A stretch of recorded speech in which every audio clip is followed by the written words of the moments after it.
Texarkana runway 13 clear for takeoff. Exceed on course. Students begin classes for a new program at Texarkana College. We're going to cover manufacturing, operations, pilot careers, and maintenance. Paul Mehrlich, how are you doing? I'm doing very well. Did I say your name right? It's always, depending on where you are in the world, it will always be different. It's good enough. Well, there you go. So you're the director for the Texarkana Airport. That's correct. I am the executive director for Texarkana Regional Airport. Okay, sweet. So, all right, this is what I want to do. Like, I want to kind of get you, like, your whole background. Like, what's the Paul story? And then we'll tie into TC. Because, like, what we've been doing is going back and just saying, like, what's the history of the Texarkana College Aviation Program in, like, through people like Don Ruggles, who was there during the original instantiation with Howard Webb and stuff like that, very different era and program, and then all the way up to Dr. Smith and everybody, and then how you factor into it. See, how much time do you have? I could give you the whole sad Oh, that's story. why we got all afternoon. So like, you were born at a very early age. Yeah, right. So I'll start with the aviation stuff. Right. Went to Utah Valley University. Where's that at? It's in Utah? Orem, Utah. Okay, yeah. right. And at the time, it was Utah Valley State College. Okay. So we had just transitioned to it. I was at the Provo Airport, and at that time, there was no tower, and they weren't 139. It was like all before they were commercial. Okay. And the flight program there was kind of just starting to really grow. They were getting Diamond aircraft, and we were expanding the fleet. Like, their very first twin was actually a skydiving aircraft. Oh, really? Yeah. Was it a and- bucket of bolts? And, like, yeah, fall it apart? was, and we would do things like they had their airframe power plant school on top of the flight program. That's how we got both of them to work. Like, we got some Huey helicopters donated to us. Mm-hmm. They took all three of them, made one that worked, sold it, and then we would buy more airplanes. Oh, there you go. We were just kind of getting it to keep going. And I worked there as one of the linemen, so I would refuel all the airplanes. I'd be the guy who'd be like the dispatch center, give you your bags. And, Right. And schedule 50 hours, 100 hours, stuff like that. Right. And my idea was I was going to go be a pilot. Right. And so I got... That's everybody's idea, I think. Yeah, right. And so I was going to go to Piedmont Airlines. Okay. I get my 250 hours. I have my interview set up. And then the infamous crash outside of Buffalo, New York happens. They said no more. And they paused the interviews. Right. Yeah. So then they come back, and at first it was, you need 500 hours. And so it's gone up since then. Right. But Yeah, and that's like 1,200 or something like that. yeah, and it was like immediately now it was, well, you're going to have to go back and go and become a flight instructor. Right. And I was thinking about it somewhat. But one of my friends who was a flight instructor ended up in a fatal wreck. Right. And so, then that became like, oh, I don't want to do that. It was like, it just seemed like a bad idea. You didn't want to be murdered by an 18-year-old in an airplane? Yeah. Right. So now I have a commercial multi-engine, and it's like, well, what am I going to go do? And so I decided, well, I'm going to go join the Navy. And I go off to the Navy, and between an injury and then the sequester, so for those who are listening who do not know, at one point the government decided to cut like 10% of spending across the entire government. And they went through the military and told the people who were new, go home. Yeah, right. It was just, you're done. And so it was like, well, that's then the end of the military career. And I'd come home and I was going to like try to go back in. And my wife was not going to have it. So what year was that? Because I remember the sequestration drama. So it was like 2013 or something like that. So, I went into the Navy in 2009, and I left in February of 2010. Oh, wow. So you got axed pretty quick. Yeah, and it was through the sequestration process, a lot of the guys that I knew that were like working on their wings, like as they were going through it, that's when they were getting cut too. Oh. I actually, side tangent. Yeah, right. I have a friend who went from the Navy over to the Marine Corps, and is now in the Space Force. Oh, right. And so he's just collecting them all. Right. But so I got out. I was going to go be a lineman down in Kissimmee, Florida, and the economy sucked back then, and they were cutting jobs, and so I ended up working in a kitchen, and I used that to go from Florida, like Orlando area, over to Las Vegas, to Los Angeles, because I wanted to get myself in a market where there was a lot of airports. Yeah. And I'd go apply at all the airports. Right. And then if I couldn't get on, then I'd move to the next big city and try again. Right. So I got picked up in San Diego at an airport called Brownfield, which is right on the border. Like, Right. you can see Tijuana Airport from your airport. Right. A lot of planes, they'll take off from there, they'll turn left and immediately come in, clear customs, and then go wherever they're going to go. So, Right. like, you really are in the abandoned, forgotten spot of America. Right. And I was there for just about a year, and we had a sister airport, which is Montgomery Field, which is now Montgomery Gibbs Executive Airport. And I had the opportunity to go there, and that is one of the busiest general aviation airports in Southern California. Right. That's kind of where I cut my teeth. So I'll pause you right there. So like differentiate between like a commercial airport versus a general aviation airport, because a lot of people don't understand there is a difference between the two. Yeah, so every airport kind of has their niche. Commercial airports are under Part 139 and Right. of the FAA regulations, and so you get a certificate that says I'm going to have certain things in place, like an emergency plan, a security plan, a wildlife hazard management plan, a snow and ice removal plan, and you tell them how you're going to do all of these different things, and how every light on the airfield will be standardized, how the paint will all be standardized, and then every year the FAA comes out and inspects you, tells you all the things that they want you to correct, Right. and you fix it up. And that it just makes sure that as commercial people are traveling, that they always see the exact same thing from one airfield to another, and that it is kept as a safety Right. issue, because you do not want there to be a small pothole that causes a plane to crumple up. Right. Right. So it's The- kind of like you know that like all the taxi lights are a certain color because they're standardized because of the 139. Yes. So the general aviation side, that's where it's not operated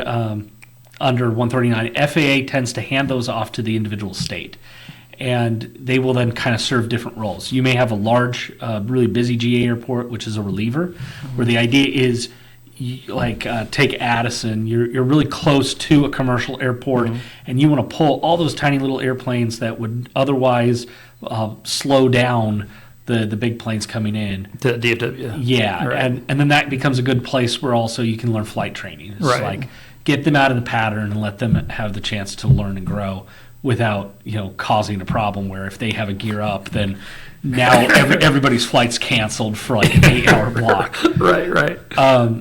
And you may have cargo in there. You may have maintenance repair, but it's just this. It kind of tends to catch-all. be and in most cases those airports are not self-sustaining. Yeah. So they are run by or sponsored by a city, county type municipality, and they're sort of keeping their airport going. Right. Most of those airports are from what we call an AP4 agreement, which just means during World War II, we built a lot of military bases across the country. Right. And then they said the government didn't want to have to keep operating them. So they said, here you go. Right. You have to keep this an airport forever just in case World War III comes around. But We'll want it otherwise, you're allowed to have it. And Right. we can come in anytime we want. So it was like a great deal. It allowed, all these different cities to have an airport. Right. But then the government didn't have to, from the federal side, worry Didn't about have the to infrastructure. fund it. Yeah. Right. Yeah. So where does Texarkana fall out in between those two? So, we are a commercial airport. So in the commercial airports, you have non-hub, and those are the really small ones. So we have 40,000 enplanements. Then you will have small hub. That's where you may have 400,000 to just over 1 million enplanements. Yeah. Then you have your medium hub airports. So Love Field is a medium airport. They do about 7 million Right. enplanements. And then you have large hubs. And large hubs are your DFW, Atlanta, Chicago. How many enplanements for a large hub? So they can be over 35 million. That's crazy. Yeah. So and define an enplanement. So an enplanement is when an originating flight. Yeah. So you get on the plane and you leave from me. You bought a ticket. You had to go through the whole process. That's you an probably enplanement. parked in my parking lot, and so Right. that's an enplanement. So when you go to Chicago, you're an arrival, but they don't count you as the enplanement until you leave. And so you're their employment that way, and you're my employment going So out. like when you're calculating like revenue and stuff like that, is there like a revenue per employment? Yes. Is there like a number for that? Yeah. So the airport gets to set that. We can okay. set it up to about $4.50, and so almost every airport does. Okay, right.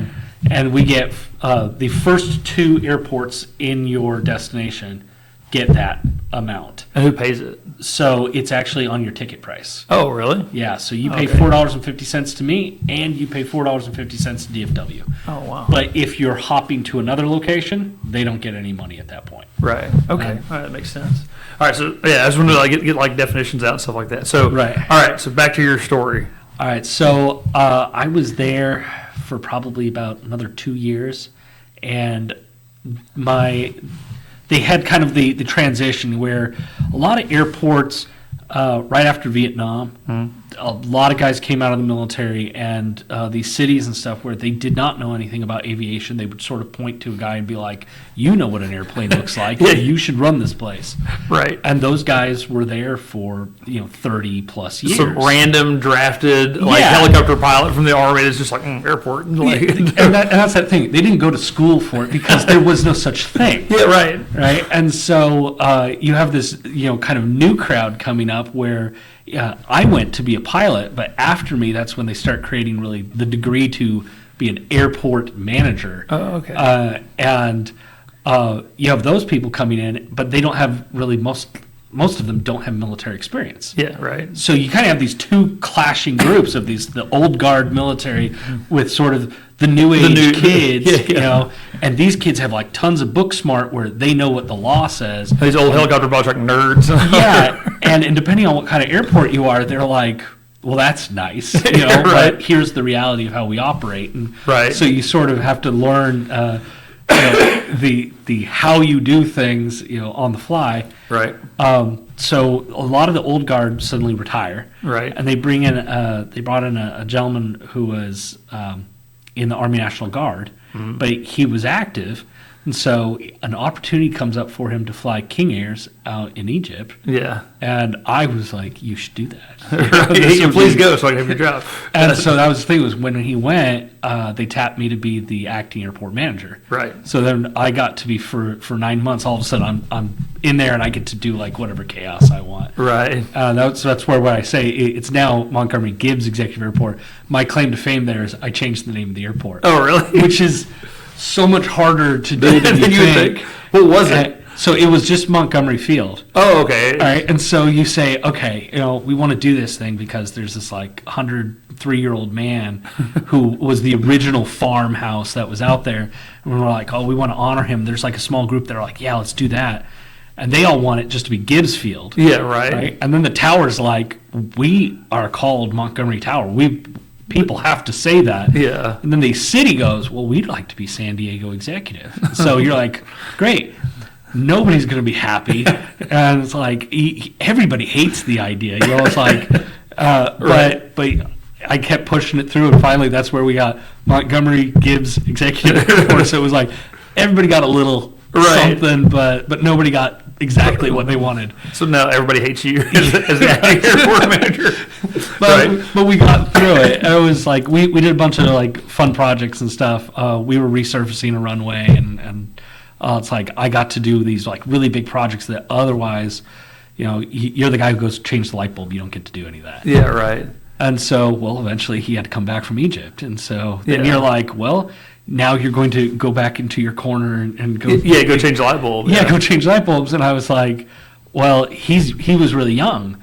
It's if he sits in this spot, I'm never going to be able to move up. Yeah. And so you have to move to get promoted. and that's a problem with airports, right? Yeah, right. There's only so many airports, and there's one manager. And you go, well, what do you want to do when you grow up? And they're like, I'm happy here. You're like, well, then if I want to be a manager, I got to go somewhere So else. it's like aeronautical Game of Thrones. Yes. Right. So, and you'll see that, like, whenever, like, they announce the next director at DFW, Yeah. he'll have this list of, he's also been the director at, and it'll Right. be like, you've moved all over the country. We all do that. Yeah. There becomes this great shuffle. Whenever someone gets a job, everyone will say, where did he come from? Oh, right. They take a look at that. So you said that you did some big projects there. What else did you do? So we Sorry. we ended up resurfacing like all the way down to the base material across one runway, and we shrunk its size at the same time. Oh, why would you do that? So the reason we did that was basically when you're looking at funding and everything, okay. we do it about design aircraft. Yeah. And they were saying that the main runway was really designed for the larger ones. The only ones who were really using the side one was like the Piper Cubs and stuff. Right. So there's no need to do like, super massive, super deep. all Yeah, that stuff, so that was the whole thing was, make it smaller, but then you add smaller safety areas as well. Yeah, right. Which makes other areas developable. So, Okay. All right. Because they don't have all the like. Yeah. So talk about safety areas and how that works. So that's something that I've learned and just. So you have your runway, and the idea is that an airplane at some point is going to want to leave that runway. All right. And so we build in a runway safety area based off of the center line of the runway, and the width will depend on the design of the that runway. aircraft. 777 versus Cessna 172. Exactly. Two different types of things. Yeah, so you may have like 250 feet out. Yeah. And you say, well, if an airplane goes off, then you're also going to want a fire truck to be able to go out there. Yeah. So the ground has to be, level, free of ruts. So the and fire truck stuff. can actually get there. And it has to be able to support their weight so they don't sink to their axles. Yeah, right. And it's like, and everybody does this in a dry situation because most airfields, with the moment they're wet, They're they useless. will. Yeah, right. They're just going to sink in the mud. Right. But then beyond that, then you'll have like an object-free area, which just says, don't put stuff out there because, it could end up hitting the landing gear as that plane's going out, collapse it, and you end up something worse. Gotcha. So, basically we build these things. As you go off of the runway, taking off or coming in for an approach, you say, well, they could lose an engine. Right. So we create a trapezoid shape that is the runway protection zone, which then allows the plane to go off, and if they had to, Like ditch, they're going to ditch. You're right. And that way we keep that free of schools and houses and areas where you don't want it to land into Or a juvenile people. detention center. Yes. Right. Yeah, any place where people could gather, you want to make sure that it's not there, so Right. they have some place to go. Yeah, right. There are some airports where that's impossible. Yeah, right. And Like Addison, like I don't know. and you'll sometimes see at the end of the runway, they have this in San Diego. It's called an EMAS. Okay. And it's basically a material that if you go into it, it turns into a sand. Right. And it will make it so that the plane just suddenly very Yeah, it does quickly like stops. that. Yeah, I've seen guys like go off the end of the runway, and it looks so weird because when you look at it from the air, it looks like it's a solid mass or whatever. It's painted and stuff like that. Yeah. But then you actually see them go into it, you're like, that just also changed what that ground was made out of. And you'll Yeah. always inevitably have that one new ops guy who drives onto it, as And he's doing sinks his inspection. truck. Yeah.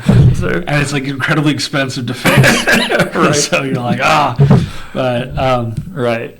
But yeah, so we also did a project where basically a lot of the surfaces, like the asphalt surfaces, they were just really old, and so we would go back and we were doing a slowly sealing on all of it and repainting it.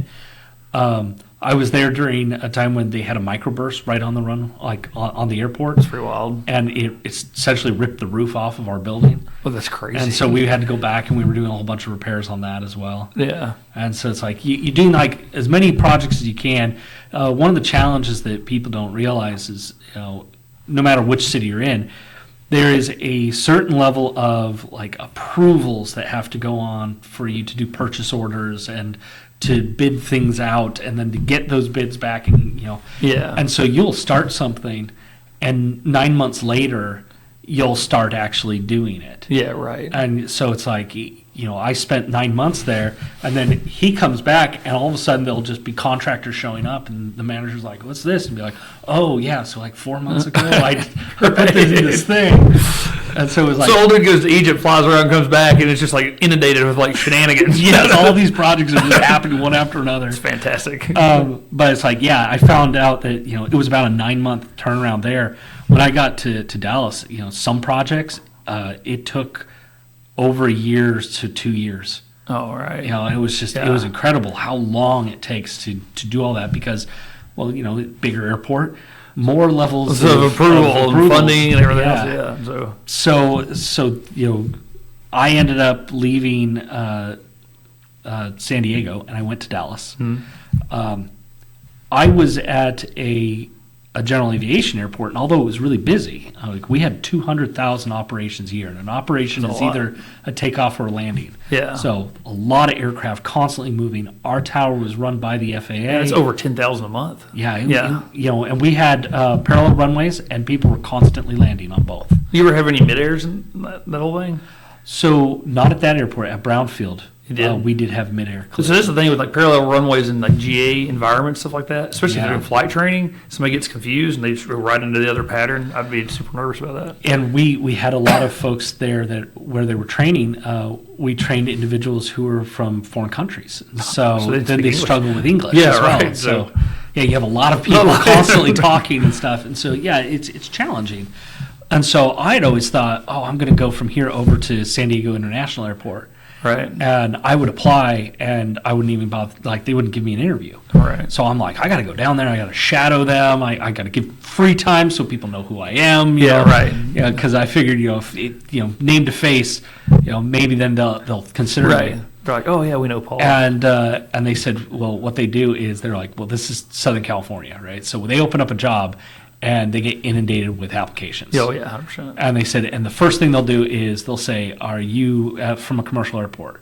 And if the answer is no, they just throw all those away. Right. And he says, basically what will end up happening is you'll have some guy who's worked 15, 20 years up in Wisconsin or New York, and they are so tired of winter, and they were like, I want to go down there and retire. Yeah. And so you have this guy who has tons of experience. That you can't compete with. Yeah, and he'll come and be willing to do the low-end position because he just needs to do like 5 more years to Get his retirement. Yeah, He's already got his retirement high done. 3 somewhere else. Yeah. Yeah. Yeah, that makes sense. And so then you're like, well, I'm the kid trying to get in, and you can't compete. You got to go to Wisconsin. Yeah, so they told me, go out somewhere else and come back at some point. So I'd talked to the program manager that we had, who kind of was doing all these different projects, like the big stuff for both airports. Yeah. Make sure there's funding and stuff for it, doing grants. And I had said, I didn't know what to do because like these big airports won't look at you. And he said, you're going to have to do the thing that no one wants to do. You're going to go away. Well, so I took a job in the noise department. And so, so I become the manager of noise at Love Field, and it is right at the time that the Wright Amendment is ending. Okay. And so for people who do not know that. Yeah, but so you're going to explain that one. So the Wright Amendment was put into place after they built DFW. Mm-hmm. So DFW gets built, and they tell all of the commercial airlines to leave Love Field and move over. And so American and all of them transitioned to this new airport. And Except for one of my aviation heroes. So, And they do shut down the airport at one point, and they put in an ice rink and a movie theater, and it's like, airport's dead. And then they were reminded they had that AP4 agreement. Yeah. Love Field was a military base, and they must keep it open as an airport. not a whole lot of use for ice rinks in the military operations. Yeah. So, okay, well, it's going to be like a small general aviation thing. Not a Right. problem.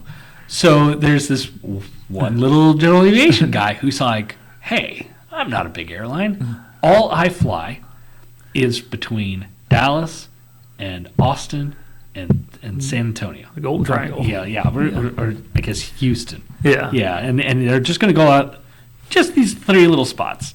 So we can't compete with these guys. We don't need gates. We just load from stairs. Yeah. And they say, we don't trust them. Right. So I wouldn't trust Herb Kelleher either. so American Airlines convinces this congressman named Wright Yeah. to create an amendment to the actual aviation funding package that year that says they can stay there, but they may only operate 2 Texas airports. All right. And it's like, great, not a problem. Yeah, right. Until several years later, this tiny little airline is now going to a lot, and then they're saying, we really want to fly up to Oklahoma City. Yeah, right. And so, Herb Kelleher with Southwest says, just let us fly right across the border to the closest airport. It's basically a Texas airport anyway. Yeah, And they say, okay, we'll amend the Wright Amendment to allow this. And then they said, hey, we want to be able to go to like one more state over, and they amended again.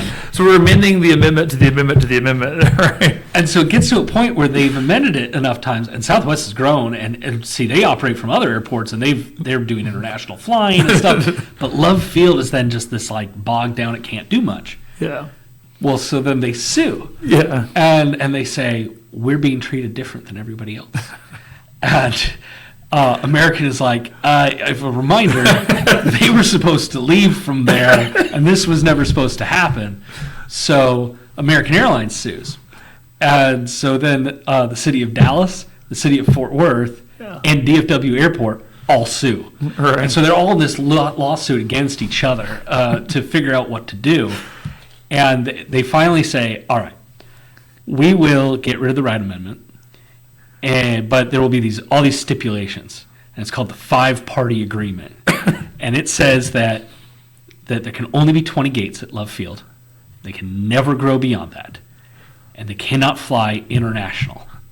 As long as they agreed to those two things. Oh, and then also they would have the gates for a certain number of years. American Airlines would get a couple gates. Yeah. And at some point then the gates would have to be turned back over and be common use. Right. Which case American could kind of sneak back in. Yeah, right. And so they agreed to that. And again, it becomes ratified. Right. So it is federal law that Love Field cannot grow. Another interesting stipulation is none of the parties may question the agreement moving forward. So, which is probably aimed directly at Kelleher. so they all agree to it, and then that means now they can fly anywhere in the United States. Yeah. That's like opening up the dam. They were looking at these gates and saying, well, the average turnaround for a day on a gate is like 5 times. So there are going to be this many operations, and they'd said maybe one day in the future you guys will have a lot, but we think you're going to have about 4 million enplanements. And they said, okay, that sounds good. Community's happy with it, to the somewhat. The reason the 20 gates is to keep the noise levels down, right? Right. And then all of a sudden they say, well, no, we're going to figure out how to do 10 turns per gate. About to say. That's one of the things I love about Kelleher is just like, oh, yeah? Let me show you how to do this. And they pull it off. They do. They do Yeah. the fastest turnarounds on those gates I have ever seen. But, of course, then the noise levels Go through the roof. Yeah, way up. Now, they're nothing compared to when there used to be 707s flying out of Right. there. But still, it's louder than Yeah. it was. And so... Every little old lady is super mad about this. Yes. Right. And so that is the time that I'm walking in to be like, hi, I'd like to take over noise. Right. And I got to know the community quite well very quickly. But that, again, it was one of those things where, not a lot of people want to do it, which makes it easier to get into a commercial airport.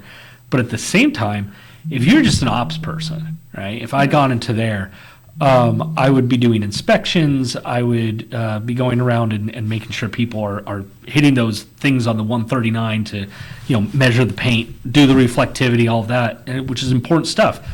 As the manager, you have the staff to say, here's what we're doing, here's what we're doing on construction, and you're orchestrating all of it. Yeah. In noise, I'm meeting the community. I'm getting phone calls from congressmen. I am meeting with the mayor. Yeah. And it's like, I would never have gotten to do any of that. That's true, yeah. And so I'm getting instead this, trial by fire, but in public speaking. Yeah. And every crowd hates you. Yeah, right. And it's like, that is very interesting way, because it's like a lot of people, they say they're nervous about speaking, and they get up there and it's like, well, I'm worried I'm going to be embarrassed myself, and they may laugh at me. And you go, most people don't think about, oh, I'm going to go into a thing and I have to hope that no one's going to throw something at me right. and punch me. It's like, it's a completely different way. But when you approach it like that, then it makes public speaking really easy, because eventually you get to the crowds that they don't hate you, and you're like, oh wow, this is easy. That's great. So yeah, I had like 2 thoughts on that. Like, one is like, that's how you train like martial arts, right? So like, you just like, if you want to be really good, you show up to a bunch of guys who are bigger and better than you, and you just get beat up on a regular basis. And over time, you start to kind of assimilate to their level. Right. And then by the time you start winning 1 or 2, you're like, I need to find another crowd of people to fight, And so it's kind of like that way, is that like you're going in there just like day one, just like getting beat up, and to eventually get to the point where like, oh, this isn't that big of a deal anymore. Now you just need to find more angry people, I guess. Yeah. The other thought was one of the first like shenanigans like we ever did together is like whenever you unveiled the master plan, everybody's like really mad about it. And so, Yeah. And I remember like watching, I was like, oh man, he's like really like taking that like a champ or whatever. And then like after like 2 days later, I called you, hey man, are you all right? You're like, what about what? It's no big deal. Yeah. Like people being angry, it comes with the territory. Yeah, right. You know, and that's that thing. It's like the airport will have been there for 100 years. Yeah. People moved into it, and then they call you and say, Yeah. move the airplanes. And you're like, well, you actually showed up here. we were here first. Right. And the other thing that's very difficult is, throughout the years, they made it so, like in 1991, they said an airport cannot create bans based off of noise. Right.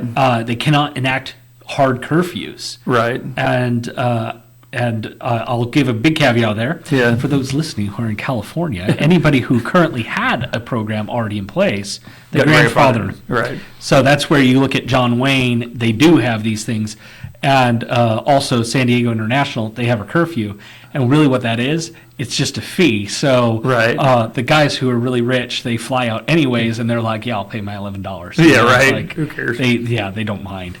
But it put these handcuffs on them where they were like, well, you cannot say that they will use this runway or they have to do this. It's all voluntary. Right. So you have a voluntary program where you go to the airline and say, will you please do this? It would be really nice. And they go, do I have to? And you're like, not legally, no. They're like, no. And you're like, yeah, that's the thing. Is you're trying to get them to do it. And on the other side, you have the community who's really mad and wants everything moved. And you're like, I don't have the ability to do that. Yeah, right. And they say, well, find a way to make them all happy. And you're like, okay, I'll see what I can do. Yeah, so yeah. really it's about just trying to educate them to say, look, deep down, either you get used to it Yeah. or you won't, in which case you're going to want to move because Yeah. this is the way it is. This is Yeah. the noise level.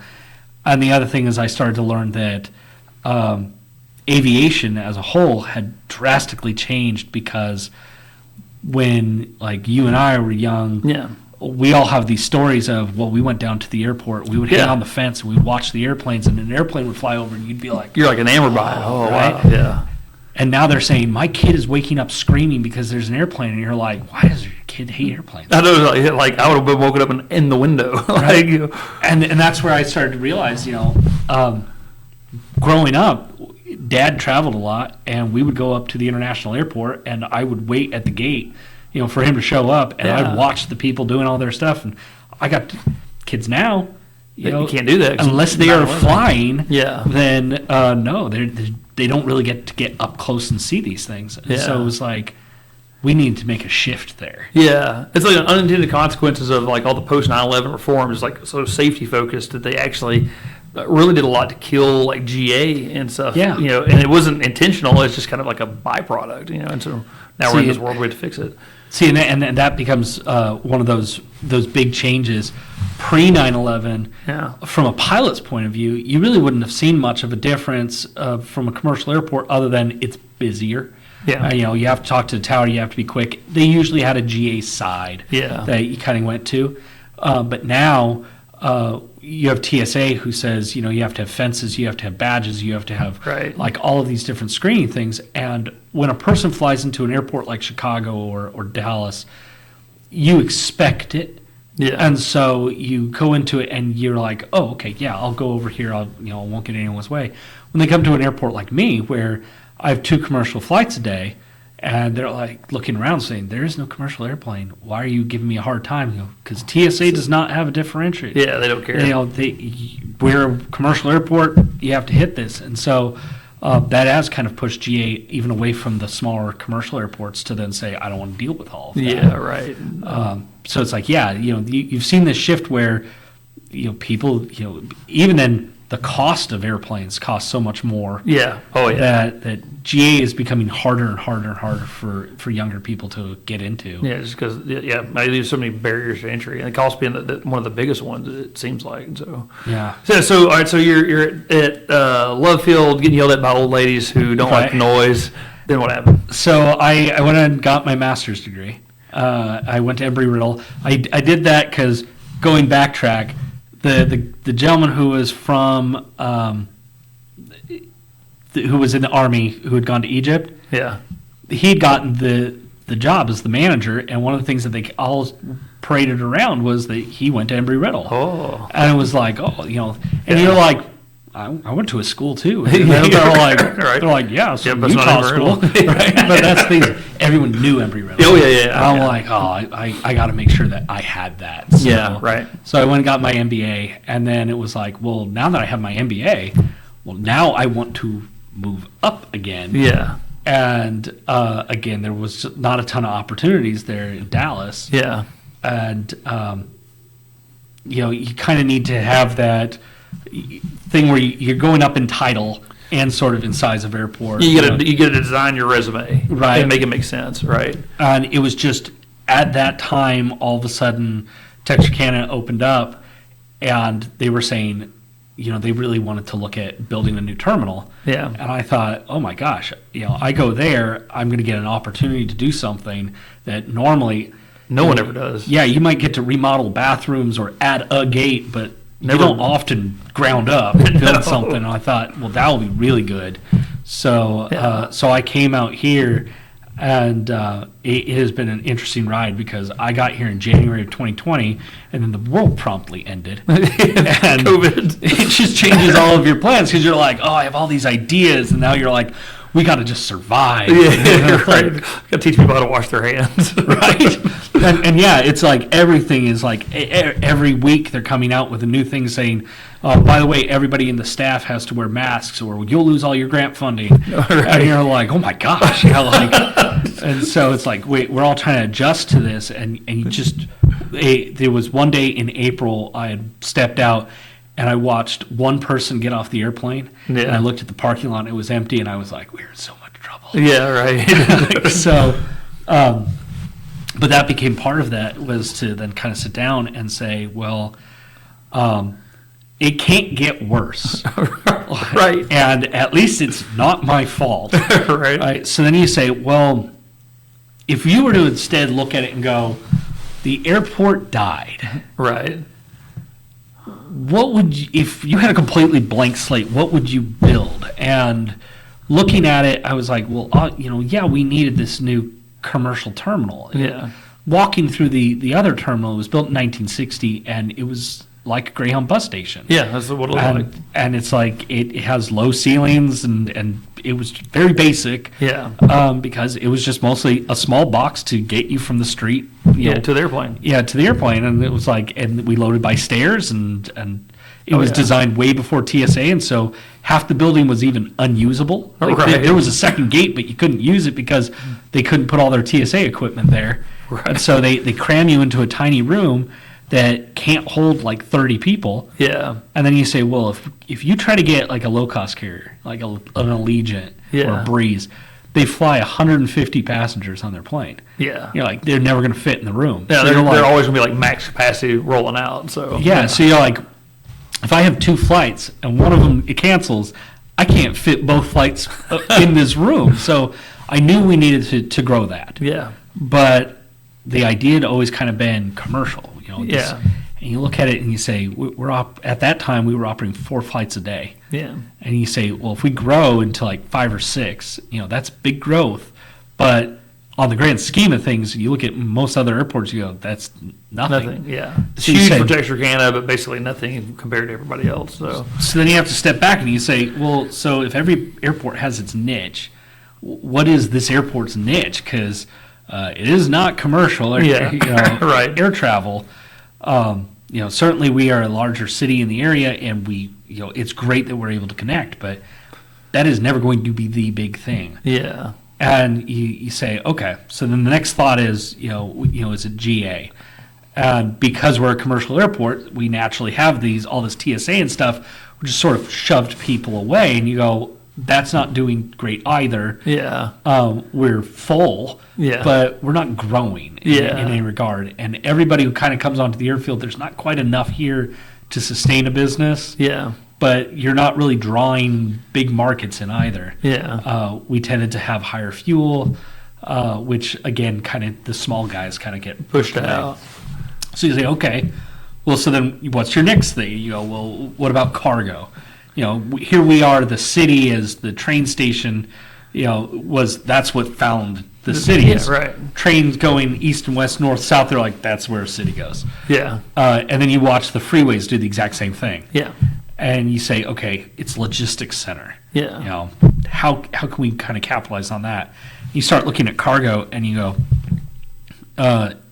go from like a Grand Caravan Yeah. to like an ATR, Yeah. which is a prop aircraft that's larger, but it's a prop aircraft. Yeah.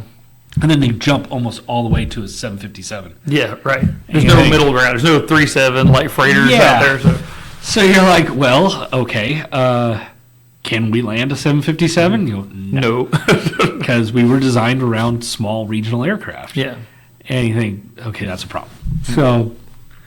So the next thing then is to say, all right, maintenance, repair, overhaul. Yep.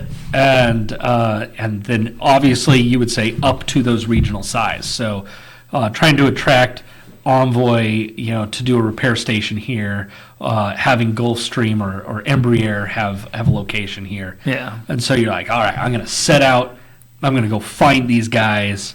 And there is this trade show called MRO America. Yep. And that first year they were in Dallas. So we go out there, and the first thing was to kind of go door to door.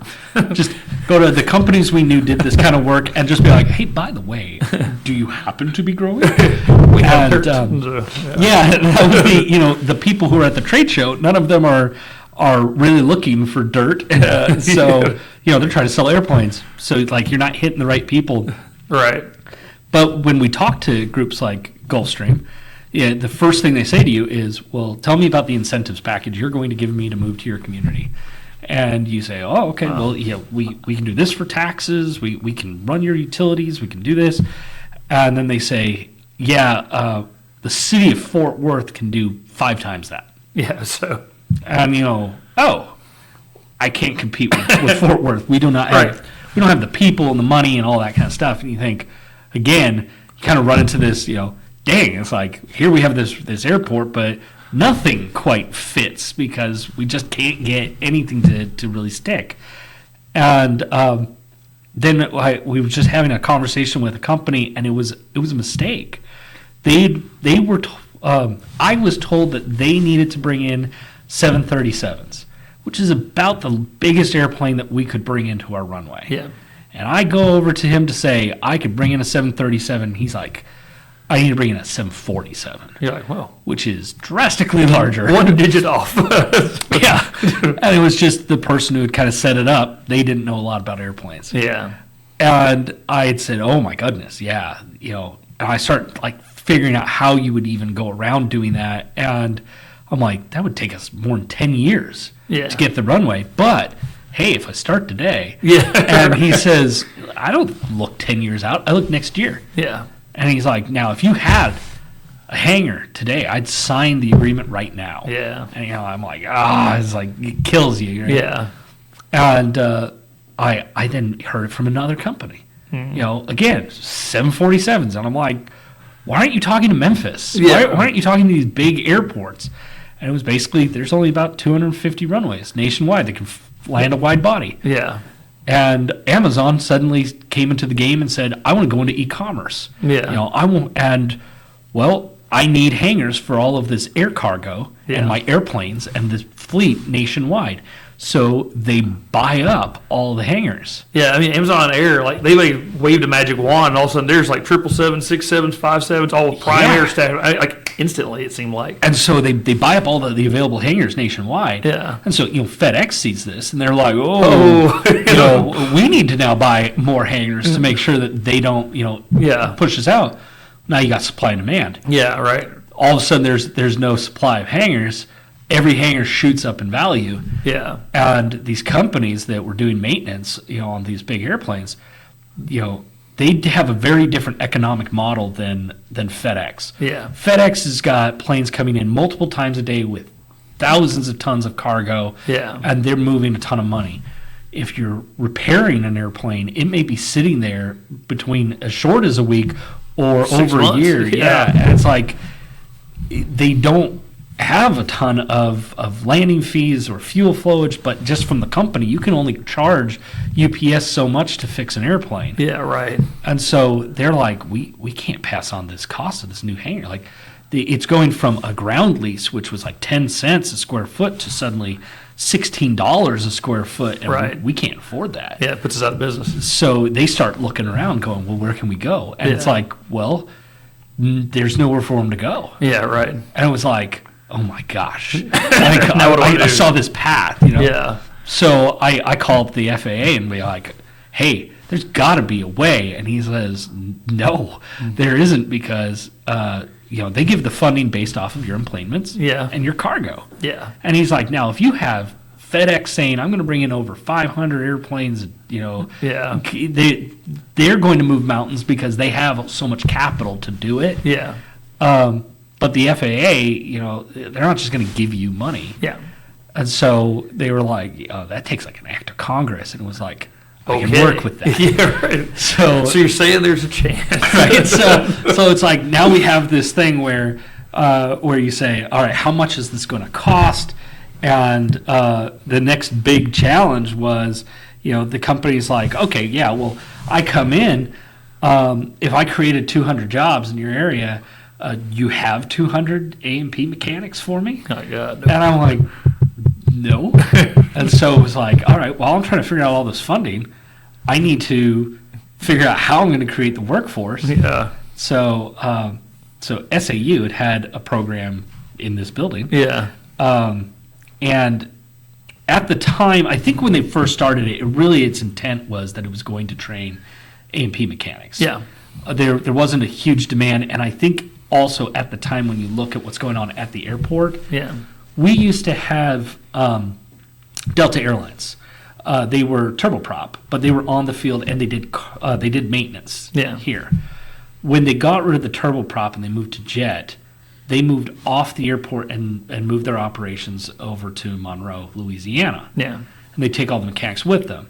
Well, if you at the same time you have this A&P mechanic program, all of a sudden you have nowhere for them to go. Yeah. So you're training people for something that there's nothing for them to do, locally at least. Right. Right. And so SAU also had this program in Camden. Yeah. And Camden has a lot of companies like that are aerospace defense in that area. Yeah. And so it was easier to get them jobs. So they changed the out here to be, we're going to focus on all the high school kids. Yeah. They'll come in, we'll teach them, we'll get them interested in it.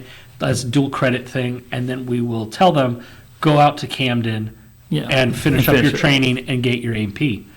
Well, that hurts the airport because we don't produce any A&Ps. Yeah. Right. For them, it allowed them to have a funding source to keep the program going. Yeah. When COVID hit, they're not allowed to bring high school students in, and so it collapsed. Yeah. There's just nothing there So here I have a program that it died in front And of you. Yeah, and immediately you go to the university and say, "Hey, you see this thing that failed? Would you like to do it?" Yeah. And Arkansas University had said, "Well, it sounds very expensive to start, and we don't know anything about doing this. So no. I think we're going to pass." And so again, it's like, what do we do?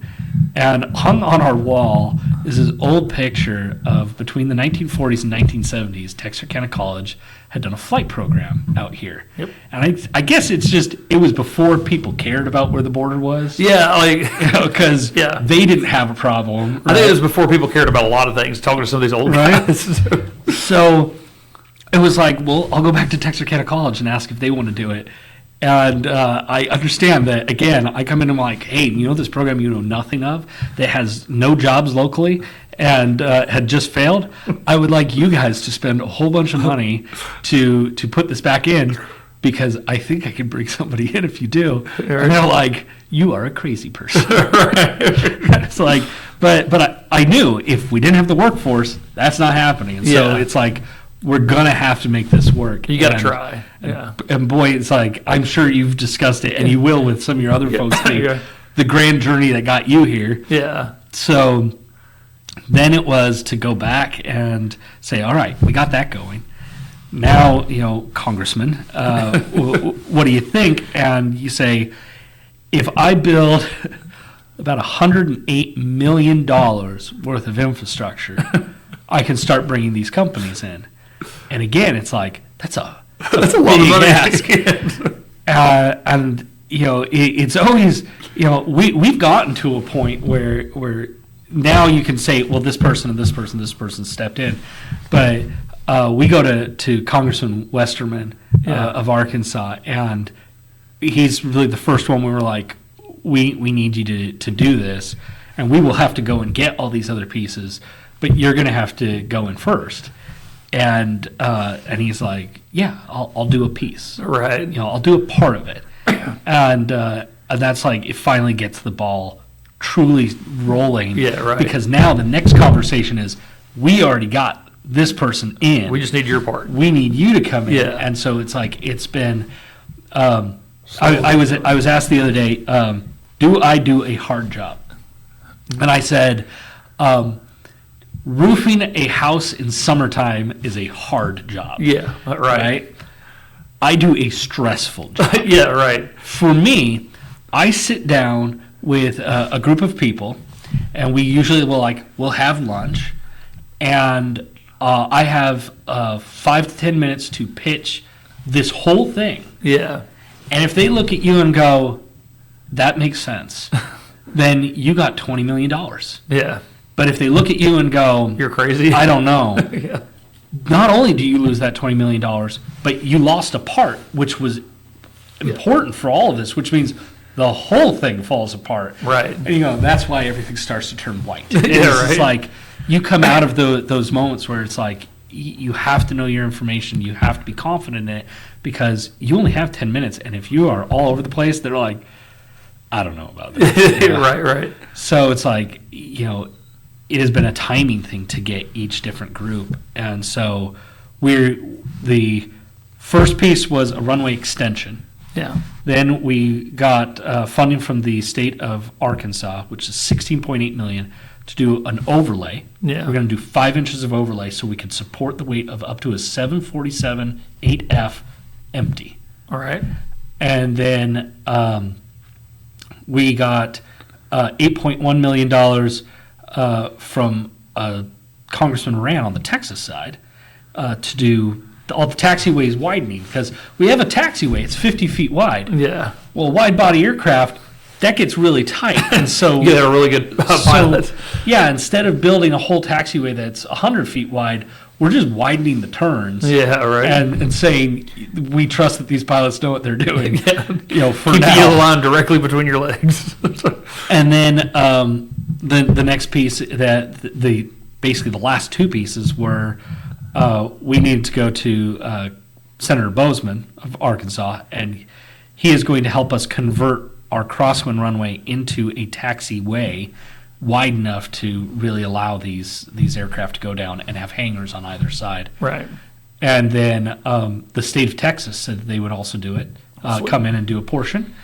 And they are going to then handle, running utilities to the site, the dirt work, and actually getting a building ready.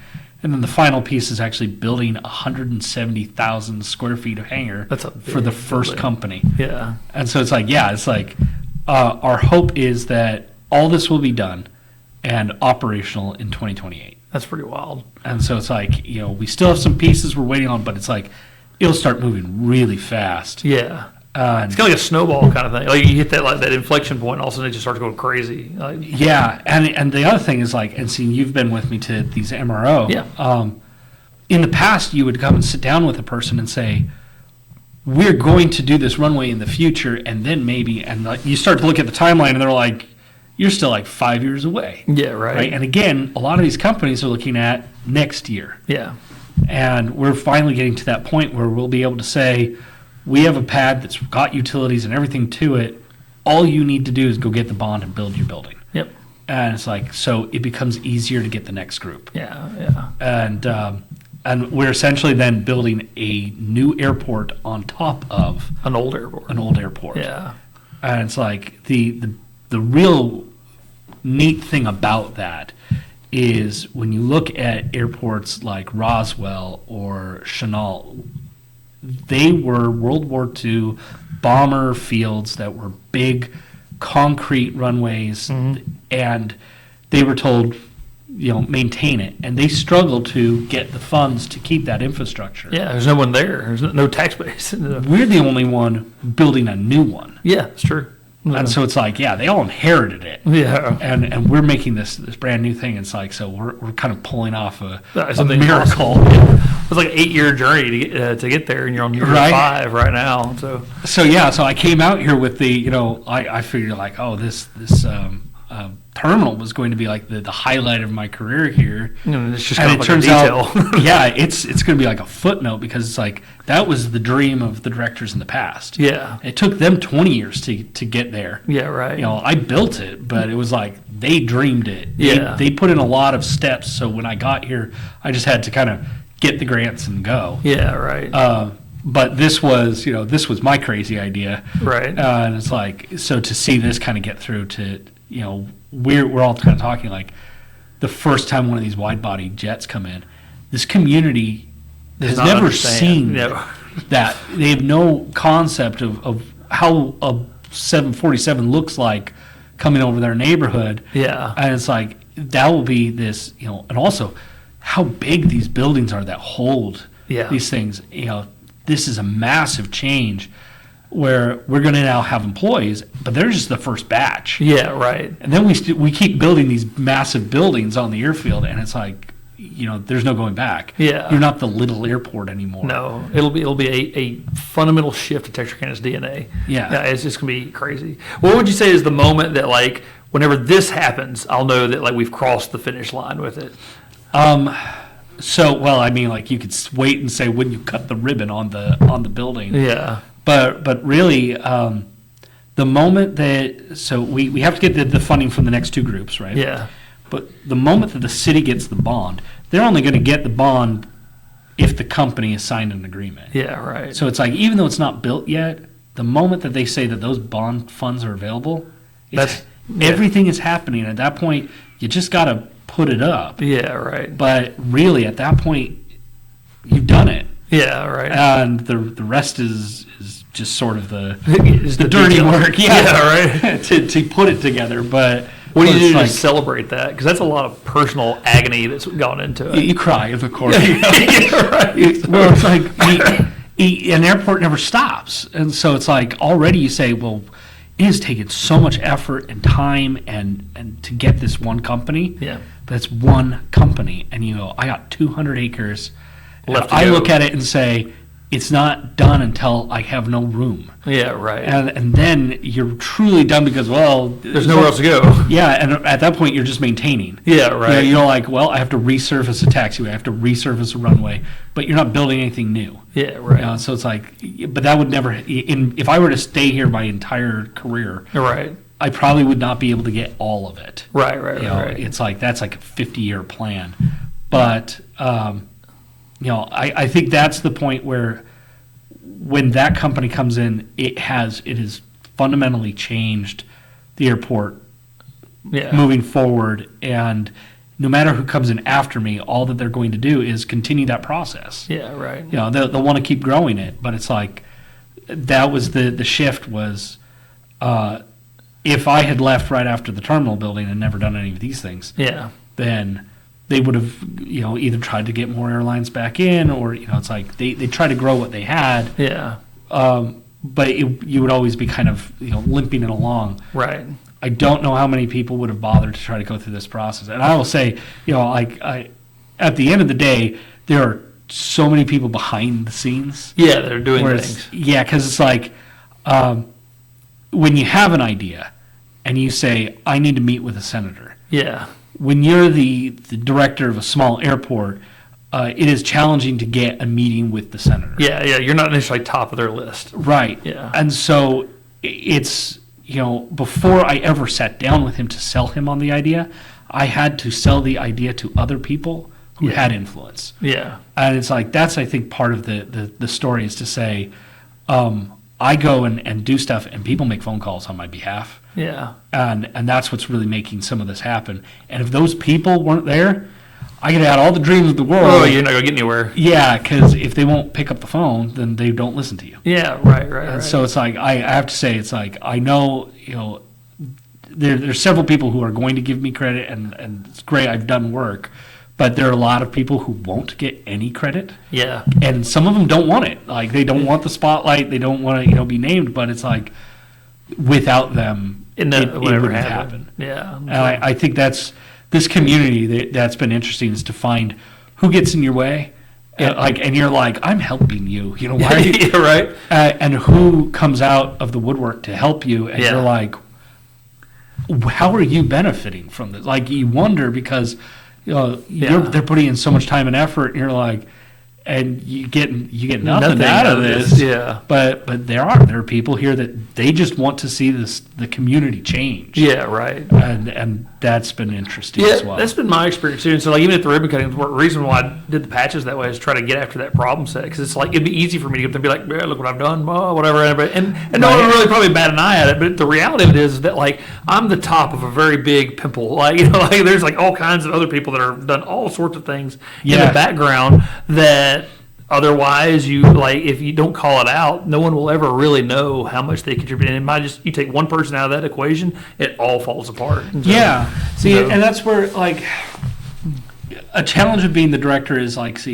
my role is to do things like this. Yeah. I come out, I speak on behalf of the airport, I make sure people hear about it, but that means right now I'm not in the office to do stuff. Directing. So you have these other people who, they are there. They're there every single day, and they're the ones making sure that the toilet paper is changed out and the grass is clipped, and when somebody has a slip and fall, that they're taken care of, to free up the ability for me to go out. Because if I don't, I can't go and get those funds. Yeah, right. Because it's like, you'd think that some of those meetings, you walk out of it and be like, why couldn't, if I just wrote an email and you just said okay? But it's like, they're personal reactions where you have to tell your story and have them look at you and go, okay. They're not just buying your project, they're buying you. Yeah. They believe in you pulling it off. It's like, but it's like, it is weird when you're at the top and you're like, somebody gives you an accolade and you're like, like on the terminal building, you think about all those people who were out there throwing hammers and turning wrenches, and not a single one of them are up there. Yeah, right. And they're giving me this kudos. You're like, I didn't pour any concrete. Right. I signed a whole lot of checks. Yeah, right. I yelled at a lot of people. Right. But like that's I think it's strange also, where I'd come from the world where I changed the light bulbs. Yeah. And there would be so many times where you would have an idea, or you'd have some, like, you'd pour yourself into a project, and then you'd watch a manager, like, be given all the credit for it. And you'd be like, what the hell did he do? Yeah, right. So then I hate it then. Like, I don't want to be given the accolades, because I'm like, they're the ones doing the work. Yeah, right. But it's like, they have to give it to somebody, so I have to come up there and do it. Yeah, just take it. Because they don't know all of them. So it's like, all right. So, like, it seemed like a lot of, like, your early kind of stories that, like, I had, like, failures that not necessarily your fault. It's just like random, like, one-off black swan events that derailed you or whatever else. Yeah. Do you feel like that prepared you for, like, the shenanigans of building, the world's premier maintenance relief airport? And so, well, see, I glazed over periods in there. So going back, one of the periods are I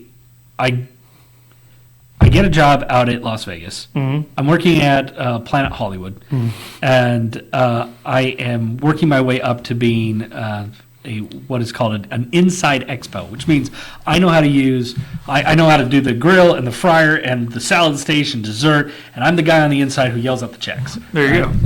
And I always made it where I move up in the world, and they'd be like, you must really love it. And I'll be like, nah, bills keep happening. Yeah, right.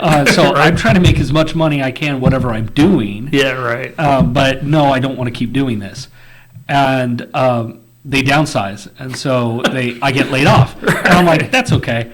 So that was when I moved out to Los Angeles, and I work for a company that is at the LAX airport. Yeah. So a lot of the restaurants are underneath, like, companies like HMS Host. Okay. Where, you see McDonald's, but it's not actually somebody else. Yeah, HMS Host would work as like the franchisee. Okay. Well, so you could be working at McDonald's today, and then they're like, hey, we want you to go work at the Chick-fil-A. Yeah. And you just Just move down go there. wherever you're going to be told to go. Right. So I get the opportunity to open the Wolfgang Puck out at LAX. Yeah.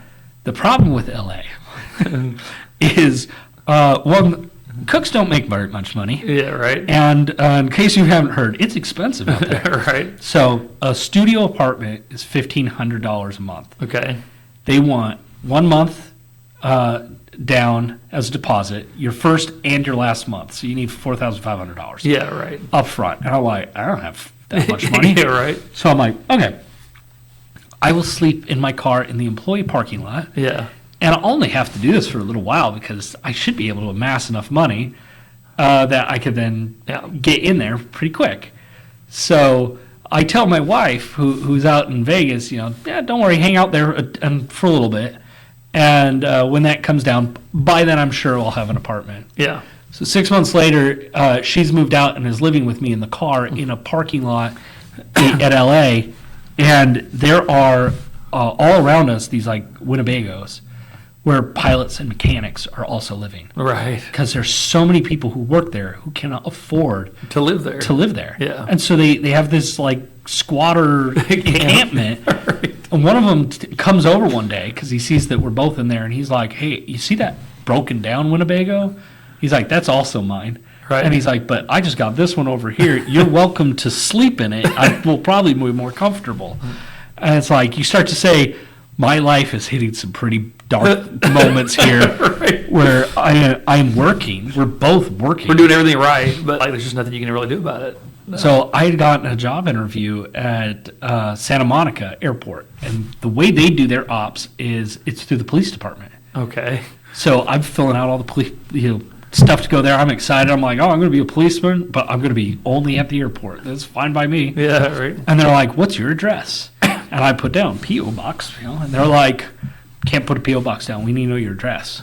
And I went, okay, my My car? mother's address is this. Yeah, right. And they're like, no, it's out of state. We need the one in here. And I said, I sleep in a parking lot. Yeah, right. And they're like, that's illegal. Hey, you can't be on a police officer and be breaking the law. And I'm like, I would love to not be, Right. but I'm kind of like stuck because I can't afford to live somewhere. Right. So they're like, why don't you get an apartment and then come back and like finish this? And it was just like, I can't get an apartment. Yeah. So my wife and I were sharing the one car to go back and forth. She had a job in Compton, which is Golly. a beautiful, wonderful area. Yeah, right.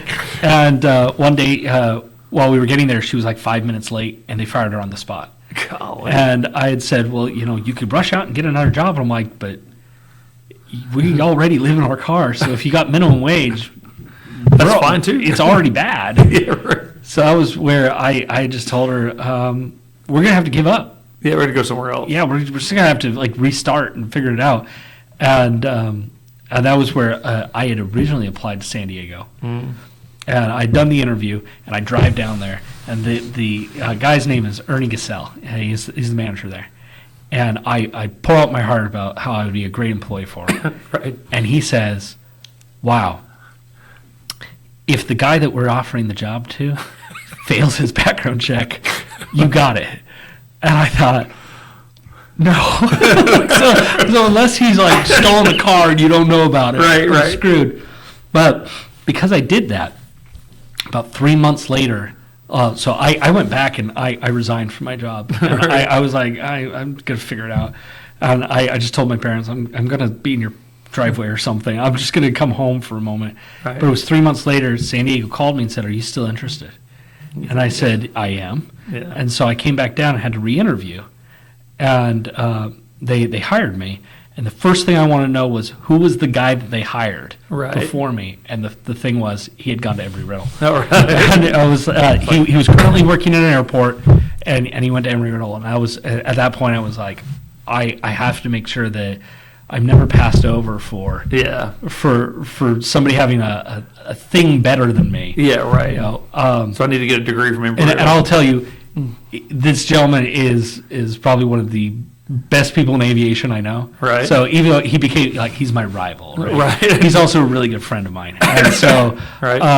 But that was one of those kind of strange things because like first approaching it, you're like, okay, How do I kill this guy and get away with it? obviously you're going to go for everything I want. Right. I got to find some way that you're not going to be a problem. But Right. he wanted to go for commercial airports. Right. And because he went to Embry-Riddle, he'd gotten an offer to go to another airport. Like I'd helped him, study for things and stuff like that. But that was where, as he then said, well, he's going to go there. Why don't I take his spot? And so he stayed after work to train me on like their security stuff. So I would be able to take his job. Right. So it was like, we ended up becoming like really, really good friends. Oh, right.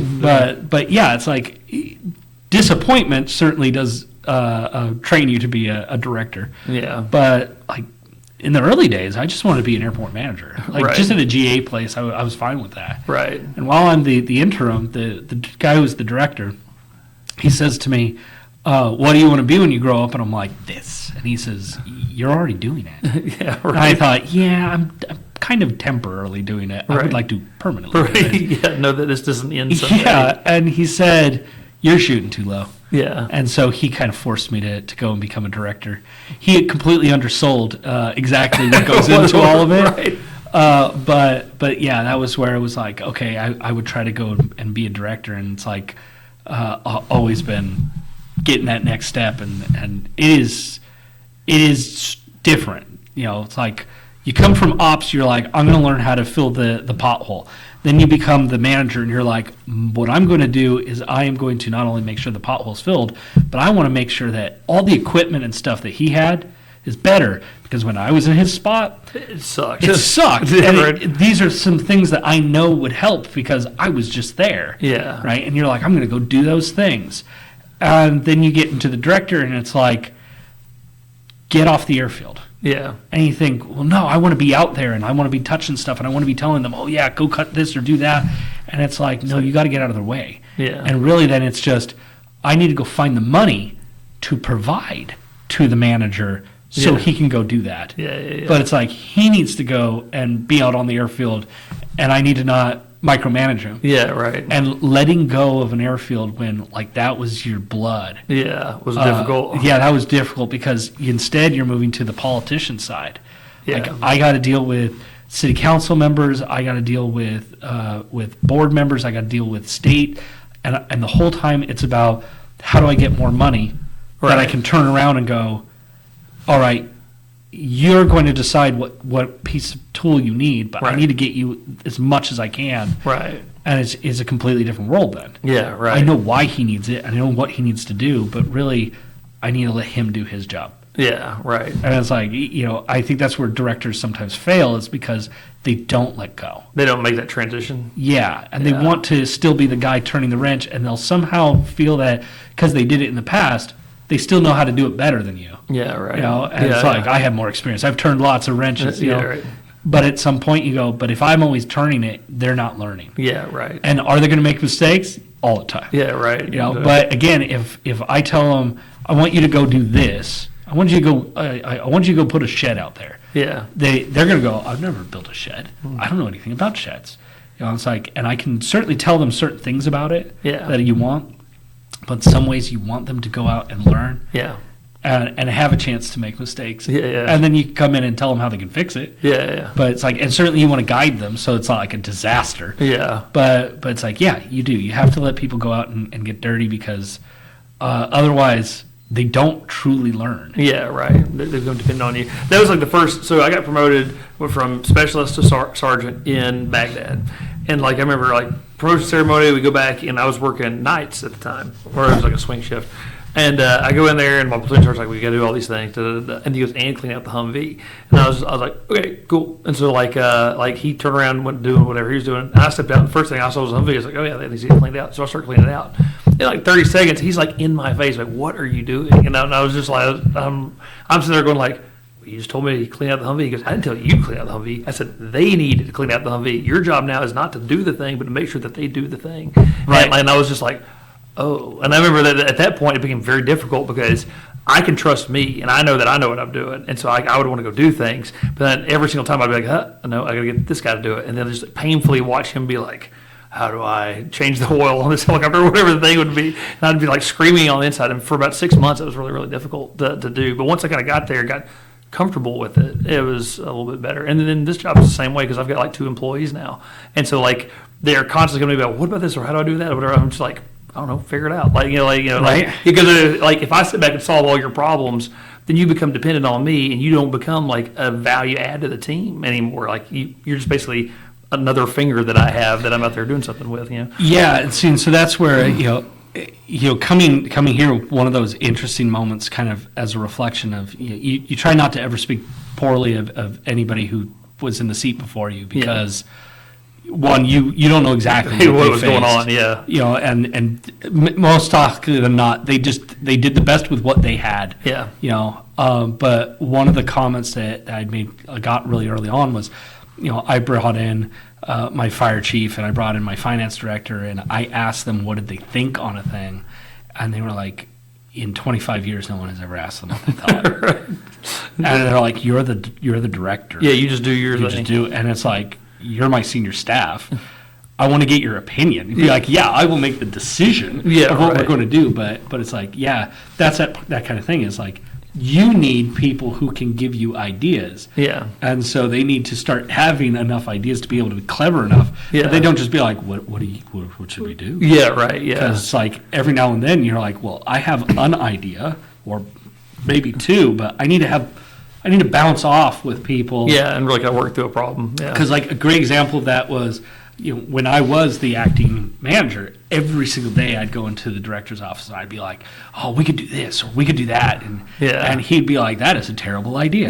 Or we have no money for that. Right. And it was like he would shoot down one idea after the next, and all of a sudden he'd be like, that was good, run with that. Yeah, right. And so you're like, okay, so if I had 5 ideas, he shot down 4. Yeah, right. And all of a sudden then you're the director and you're like, that doesn't mean my ideas got any better. Yeah, right. Sure, I got more experience and stuff, so hopefully they did. But still, if everyone just, lockstep is just going to be like, whatever you say. Yeah, right. And be like, well, I got a lot of ideas, and that does not necessarily mean that they're all the best one. Yeah. So it's like, in some ways, I need them to be able to challenge me. Yeah. For them to go, I think that's a dumb idea. Yeah. And why?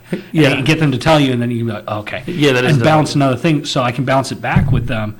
I need them to come up with ideas because I can't, come up with everything. Yeah. But it's like, it's like if your people just Yeah. Just do whatever you say, you are all going to go off the side of the cliff, Yeah, right. real fast. So it's like, I think that's another thing. It's like a lot of times, again, looking at a lot of the old guard military and stuff, Yeah. they tended to not want people to question them. Yeah, It was right. Like, give me my way. Yeah, right. And you'd see where people they would be unhappy, but you end up with a lot more turnover because you go, I have no buy-in. Yeah. You don't listen to me. Yeah. And you just yell at me about doing stuff, and I may think that what you're having me do is dumb. Yeah, right. Right? And it's like, there's no explanation as to why we're doing a thing. Yeah. We're just doing it. Yeah. And then more often than not, you'd hear, that's how it's always been done. Right, You're right, like, right. Because like the old guy, like that's the way he did it, and that's just the way everybody learned how to do it. Yeah. No, I hear you. Like I tell people all the time, I need people in my life to tell me no. Because like I'm the same way. Like I'll have 1,000 good ideas or whatever, and so like I need to throw them at people and be like, "That's crazy! Like don't do that." And so I tell you, like God gave me my wife because she's like my biggest troll, which is really healthy. Like because I'm just like, I'm gonna do this, and she's like, "No, you're not. Stupid. Like don't do that." So I'm like, okay, yeah, that's true. I'll never let her know that, and she'll probably never watch it, so I can get away with it. You've ruined it. No, I'm safe. And so, but that's probably like one of her greatest strengths is just telling me no. And it's one of the good things about like TC is that like working here is like there's a lot of yeses. I'm like, I'm gonna do this. And they're like, yeah, sure, do that. I remember after 6 months, I was like, somebody should have probably told me no at some point in the year. So, but here we are. So. Yeah, I come home and I'll have like a really stressful day about like this whole project, and then my wife's very quick to remind me that no one made me do it. Yeah, right. This was my idea. And Right. Yeah, I know. Yeah, But yeah, see, the thing that surprised me, especially early on, was how many people said okay. Yeah. Where you're like, Okay. Okay. Okay. All right. Well, It's I'm gonna like, do this thing. you say a number and you're like, it will be like $108 million, and you're like waiting, and you're like, and they're like, all right, so how do you think we should do that? And you're like, wow, we made it to the second question. Okay.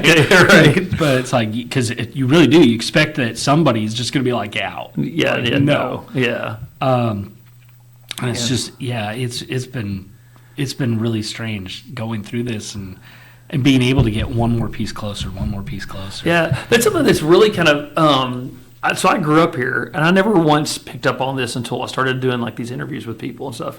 That like underneath Texarkana's skin, there's a deep like entrepreneurial vein to where like you talk like Don Ruggles is just like there's a problem, he's like I will fix the problem. Whatever. Yeah. And here's a problem, I will fix the constantly. You get to like I just did Dr. Smith's interview a while back. Same thing, just in education. It's just like constant like there's definitely a lot of like just kind of like entrepreneurial spirit in the area because people like in encounter like oh well here's a problem like oh I can fix that like no big deal like and they run with it. I think in some ways when you look at our region where it's a lot of blue collar workers. Yeah. Right. That's when you look at trade work and stuff, the realistic work with your hands, whether it's HVAC, plumbing, welding, that's really what it is you're presented with here's a thing and I'm not going to ask someone else to do it.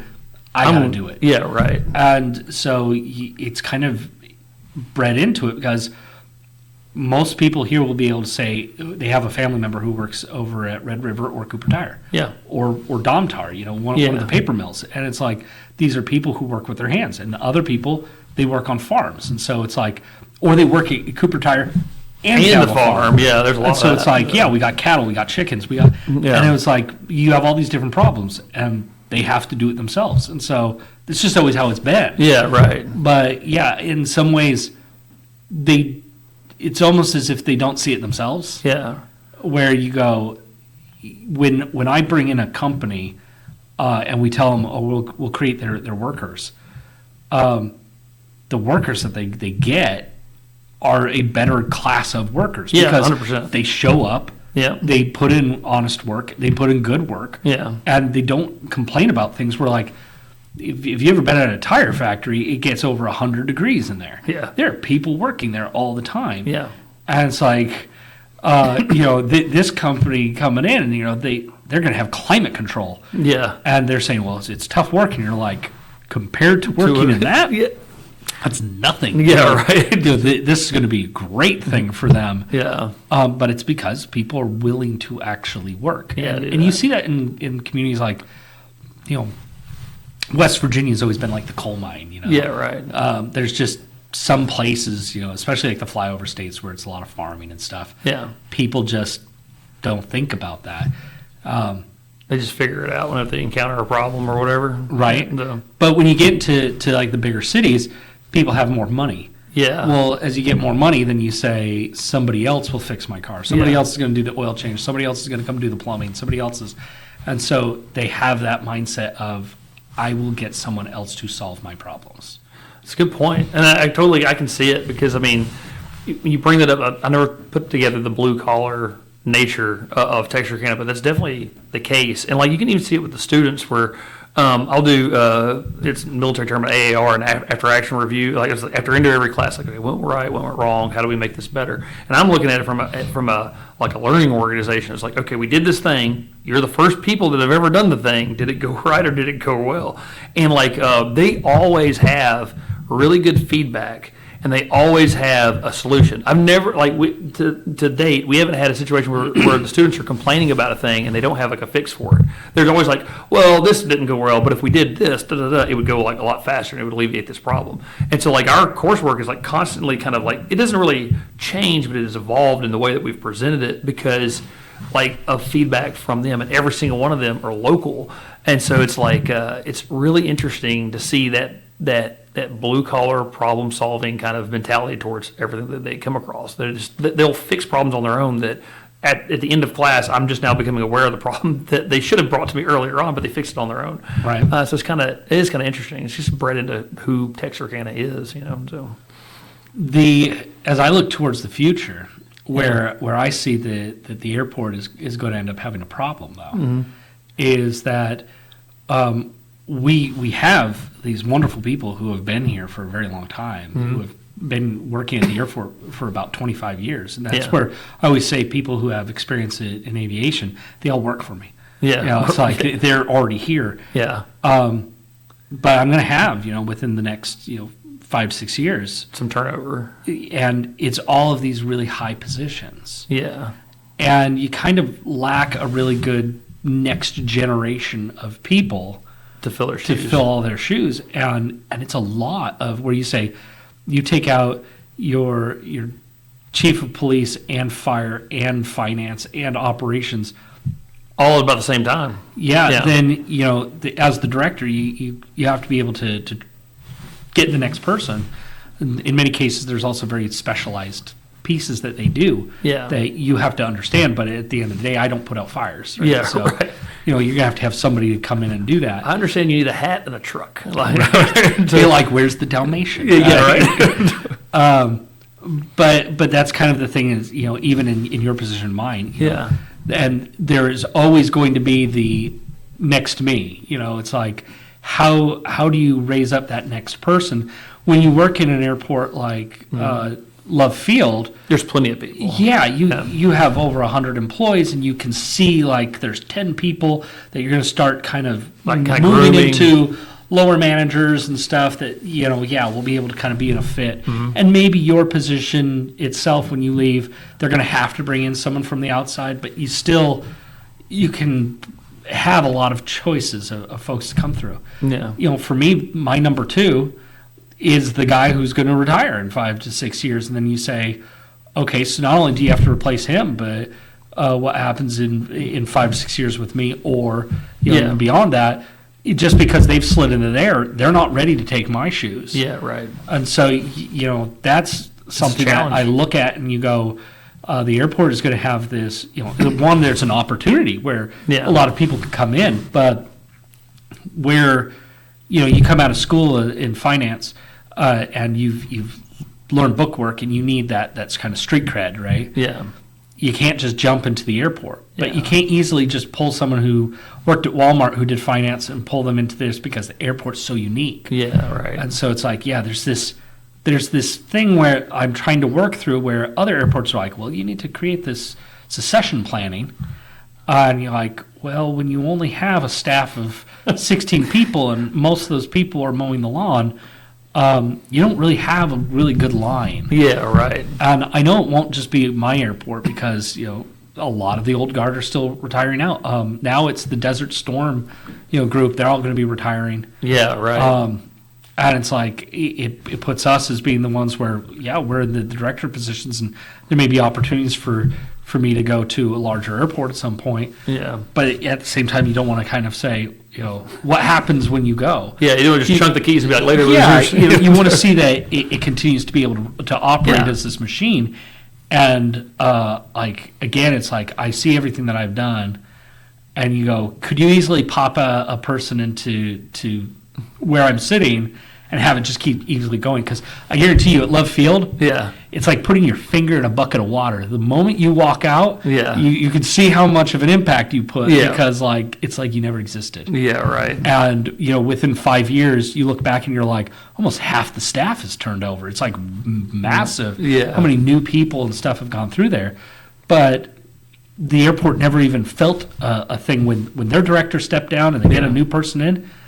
Didn't miss a beat. Yeah. It just kept going. Yeah. And I don't know how that happens out here where we're doing something so massive. Yeah, with such that's few like, people. If I get hit by a bus, it's a problem. How does it keep going? And so, that's something I look at as being an interesting challenge of not only our airport, but small airports across the country of, we are trying to get students to learn aviation management. Yeah. But that kid who's learning aviation management, let's say they're up in Denton, just north of Dallas, are they going to want to move to Texarkana? Yeah. How do you convince them that this is the place they want to be when they're used to a big city? It's like some people will say, like, "Oh my gosh, you came from San Diego." And you think San Diego is very expensive. I'm very glad that we, out here we can have a house. Yeah, it's not live in a big parking lot. Difference. But At least you have a very nice parking lot if you live in this. Right? But that becomes the thing, is to say, how do we attract people into these spots where it's like, see, you're very specialized thing. Yeah.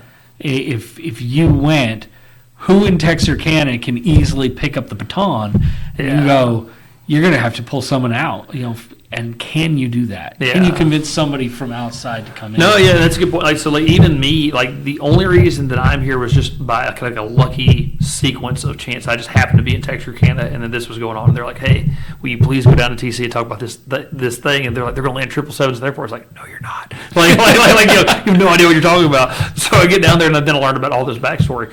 But like, other than that, I don't know who they would have gotten. There's only like 4 or 5 A&Ps in the area to begin with, like to pull from, and none of them have like an executive background. Because like the weirdness with me is that, like, I'm also a field grade officer in the Army, so I've run stuff, I've planned stuff and done stuff for years, and so like you're not going to find that skill set and the A&P skill set married up unless you're next door to like Boeing or something. It's the same kind of thing where eventually as you grow a flight program, you have to have a chief pilot. Yeah, right. To do that, very early on, I'm helping them put together the program. Yeah, and you tell them, look, I will do everything I can help you, but I am the director of the airport. I can't also be this. You're going to need a person to do this. Right. And it's like, again, that's a huge ask, because they're looking at you like, and do you have someone in mind? No. And it's like, no. So it's like, in both our cases, we sort of come in, we've created this, this monster now, but in many ways, then we're also really married to it, because, how does it keep going? And that is then a question I don't have an answer yet, because I do try to hire people that you go, who would be the next person? And I imagine your position it's hard. And that's that thing, is like, there is not an obvious answer at the moment.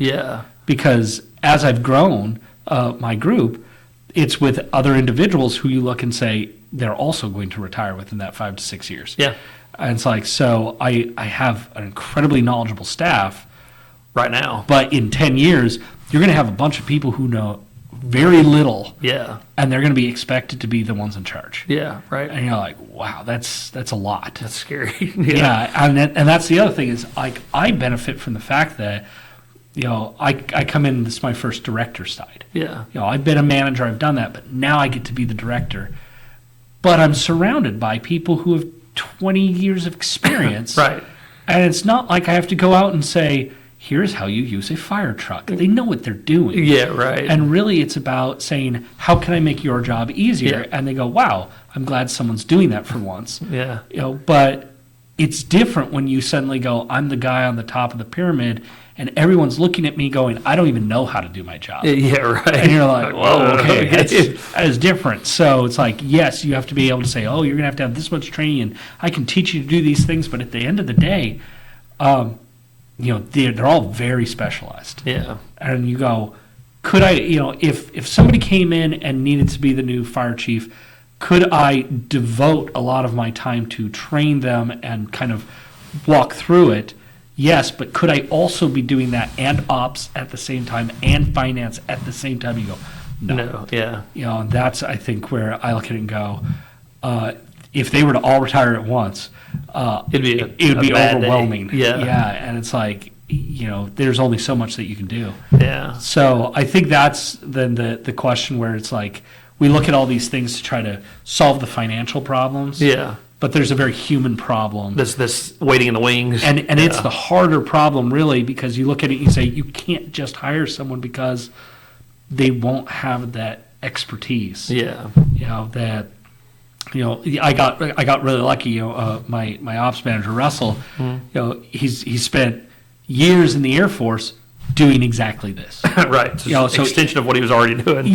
So it's like, and he's going all around the world, and now he comes and he says, this is actually less bureaucracy than the military was. So it's like, he likes that, but it's like, those are kind of experiences that, if you brought a kid who had bookworked through it and said, I know what Part 139 says, and you go, okay. That's cool. When a plane crashes, and it burns. Yeah. And unfortunately, you lose the pilot.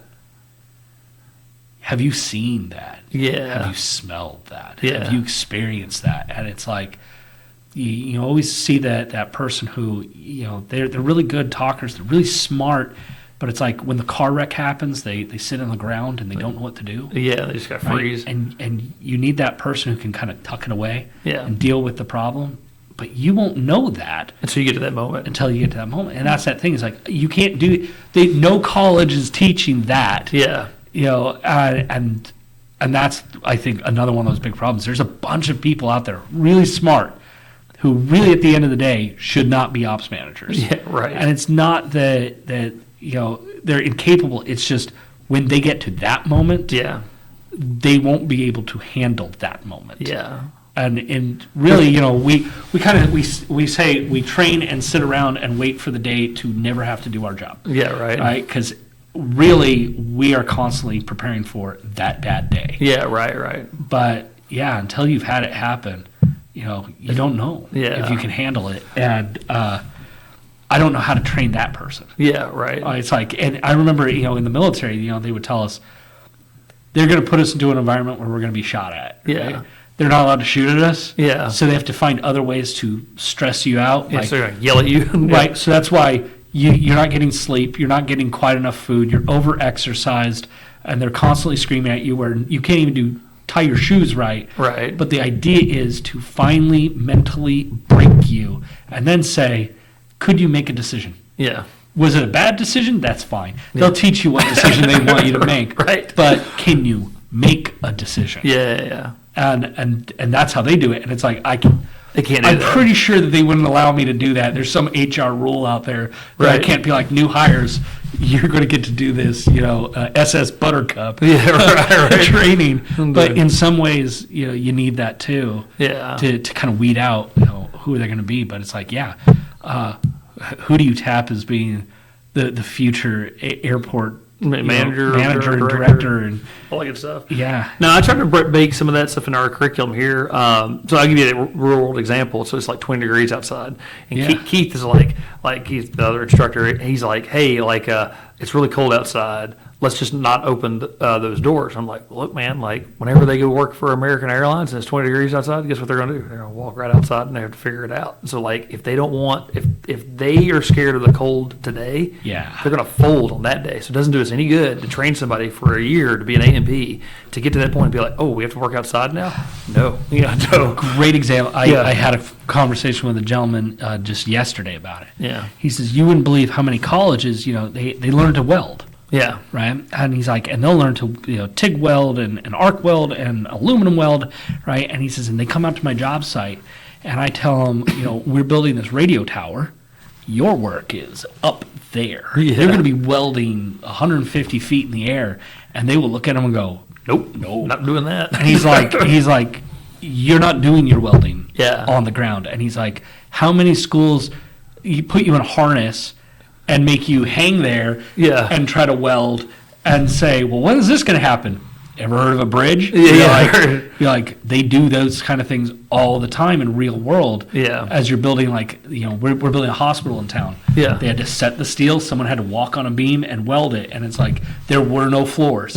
Yeah. And it's like, those kind of real world things of, Yeah. it's one thing to learn in a classroom. Yeah. It's completely different. And how do we teach them those Yeah. stressors? That's a challenge. So there's I think it's Matthew Crawford wrote a book called Shopcraft is Soulcraft. It's excellent. All right. So the background of the book is he was a PhD in philosophy working at a hedge fund or whatever. All right. He's like, this is super lame. I'm going to go work on and have my own motorcycle shop. So it's a very unique individual who's working with his hands, but he thinks like a philosopher. And what he would call those things is tacit knowledge. And so he'll say yeah, I can lay out a task this is how you reseat a valve or something on a motorcycle, but there's a certain amount of knowledge on how to set your shop up, how to do all these other things that aren't explicit in the book, and you're not going to teach somebody. They just have to get experience in doing it. Yeah. And so, like, whenever I just think through our curriculum, it was like every decision I made was like, how do I make this as realistic as possible so that way they can learn those lessons here in a controlled, safe, kind environment instead of out there where they're going to get fired or get somebody hurt or whatever else. Right. So, like, I was talking to Dr. Smith on it should be the episode before this one or after this one, but like, we whenever we went to buy trainers, it was like we had like $350,000 allotted to buying trainers. I was like, okay, let me see these trainers, and it's like, here's an aircraft landing system, and it's on a board. It's like, you know how many aircraft landing systems are on a board? Precisely 0. No, so I'm just like, we could just buy an actual aircraft and then work on the actual landing gear, and you learn how to like. How do you work where you're upside down in the cold, like, you know, with like hydraulic fluid dropping on your face and stuff like that? Right. Like, prime example, like back to the cold, we had a student showed up day one, and like we followed walk all the way out there to the grass, and he's standing there, and he's like no body fat, like that big around. He's like, oh, he's shaking and whatever else. And he's like, hey, like, you know, like, we got to get back inside or whatever else. And I was just like, no, we still got to walk, you know, this stretch of runway.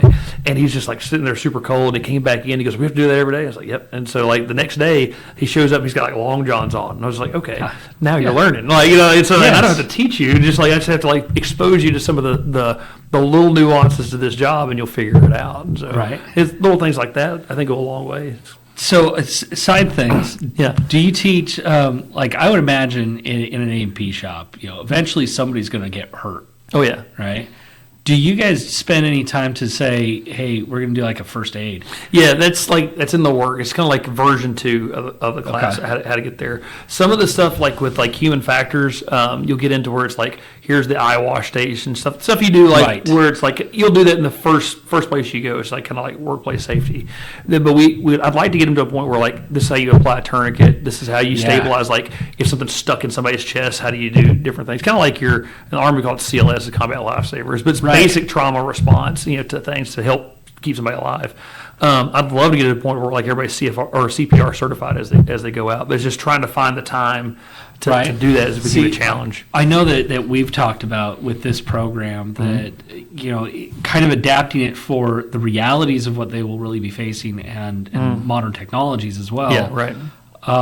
You know, I had spoken to the company coming in, and they were talking about how United was showing how the new composite aircraft have to be painted differently. Yeah, right. And so it's like everything that they know is changing. Yeah. And it's like, here they are, a big company, and even they are having to deal with the realities.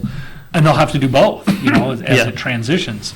But we've talked about how, you know, less time is going to be focused on things like fabrics and stuff. Yeah. So a question is kind of come in of in your program, like obviously the FAA has to certify it and all of that. With some of these changes and stuff, does the FAA have to approve these kind of new curriculums, or if that's outside of just the basic, this is what you must hit for the A&P certificate? Yeah. They only care about that. Anything yeah. above is So so 147 gives you like the Airman Certification Standards, ACS codes. All right, so that's like the bare minimum. You have to cover these things. Now beyond the ACS, it's up to you. You can do whatever you want. Right. And that was kind of part of the new 147 change, whereas the old one was kind of not really. You could kind of still do that kind of thing. But it wasn't really conducive, and it definitely wasn't like legally clear that you could do that. Yeah. On the new one, it definitely is, because all they ultimately really care about is it safe and are they passing the test. If you can show high pass rates and no one's getting killed doing it, then hey, you know, like you're obviously doing something right. And then everything else is kind of like left up to the regional accreditors, which in our case is SACS-OC. So at that point, I kind of have like a free range to kind of plug and play and flex as I need to, and that kind of speaks to like, why do we have a CNC machine? Because you're not going to find a CNC machine anywhere in the ACS, but you will find it in MRO. And so it's like if you can get comfortable like understanding what those are capable of, what they do. You don't have to be a CNC operator, but just understanding like this is how we do like a mold for a composite part, or this is how we cut a panel, or, Right. or whatever. Then that's good. Same thing with we teach fiber optics. Nowhere in ACS. Those old guys that wrote it, I have no idea that fiber optics is even in airplanes.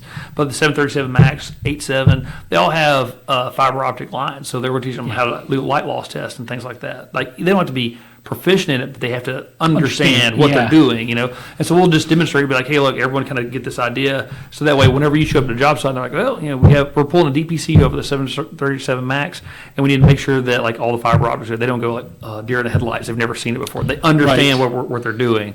And so there's like little decisions that we've made on the way. And then as things evolve and change, the new ACS gives us the flexibility to implement or pull away or do things like welding and like fabric. Like fabric has got a little bit of a space because you still run into some GA planes that are fabric. Yeah. So like there's a little bit of that, but not much. And I guess it kind of depends on what route they're going. Right. And there was another thing with the new ACS change that allowed you to kind of specialize. So like we're specializing in heavy commercial aviation because that's what we're trying to attract to the airport, right? That doesn't mean that you can't go work on rotorcraft or can't go work on Piper Cubs in Alaska or whatever else. It's the same certification, whatever. Just know that if you come here, you're going to get a lot of, like all my videos have 737 MAX GenFam videos in there. Like here's how the flight controls work on a 737 MAX, blah, blah, blah, blah, because it's going to be the most common aircraft that you're going to come across in that environment.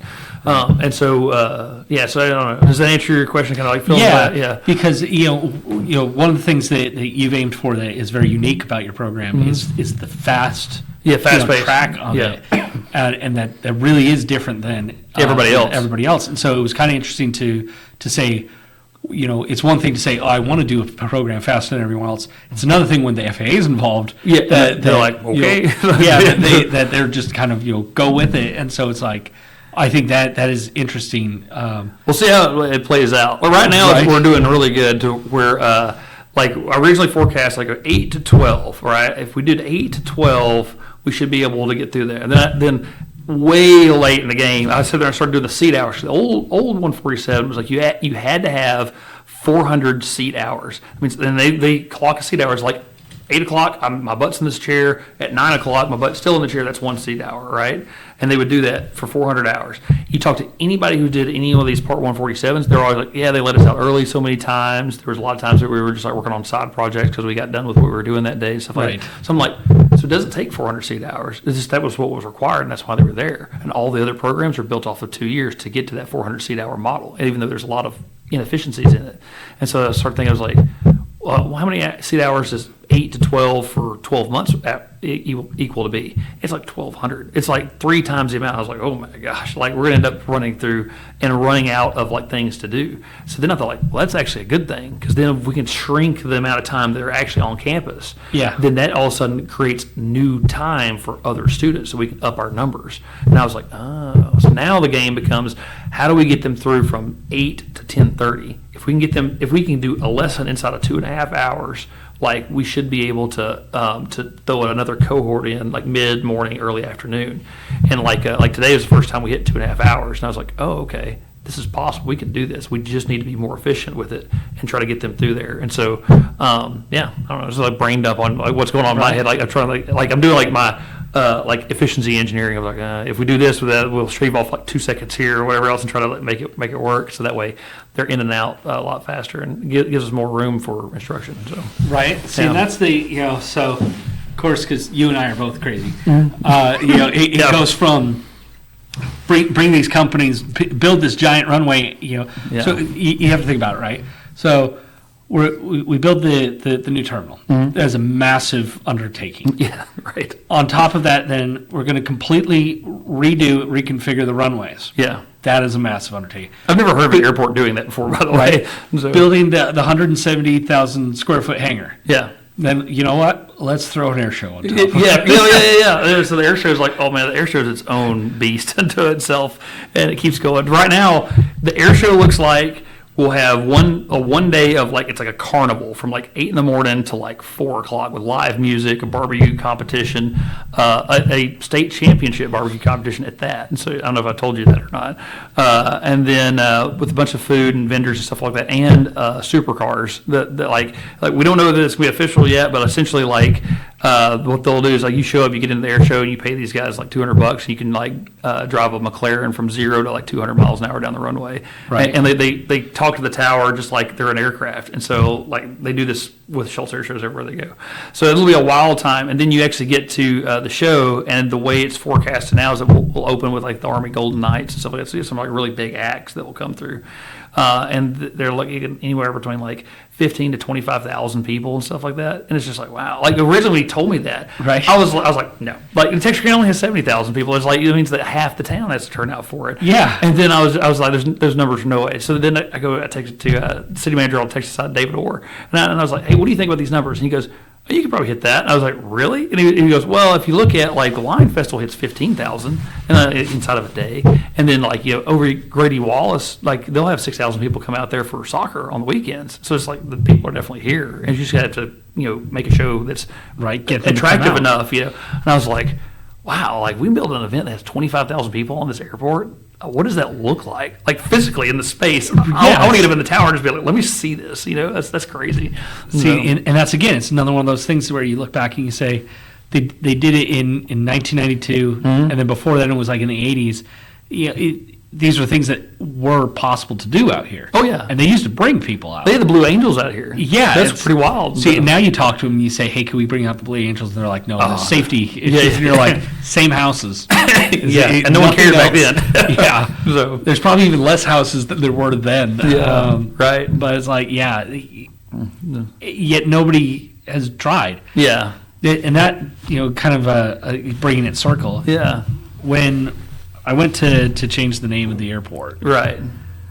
I had met this 103-year-old man, and he had told the story about how it was his farm, and he had built the dirt runways, and then he trained pilots during World War I. That's crazy. Yeah, That's and, pretty wild. He wants to keep his airport open, so during World War II, he uses it again as this like training field. Yeah.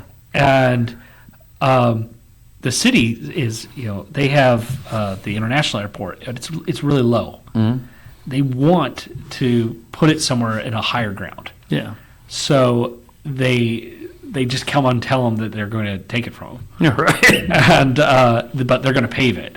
So in 1960, they take it over, and then they name it after this other pilot. His name was John J. Montgomery. He used to jump off of the cliffs of La Jolla with a glider. Right. He warped the wings. All right. So his claim to fame was he did wing warping before the Wright brothers had. Oh. So they wanted, to Yeah. name the airport to be like, we did something first. Yeah. Right. Right.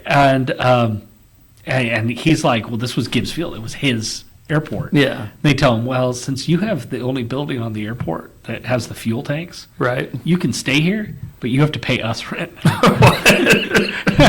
I was like, oh man, but I'd be aggravated. right.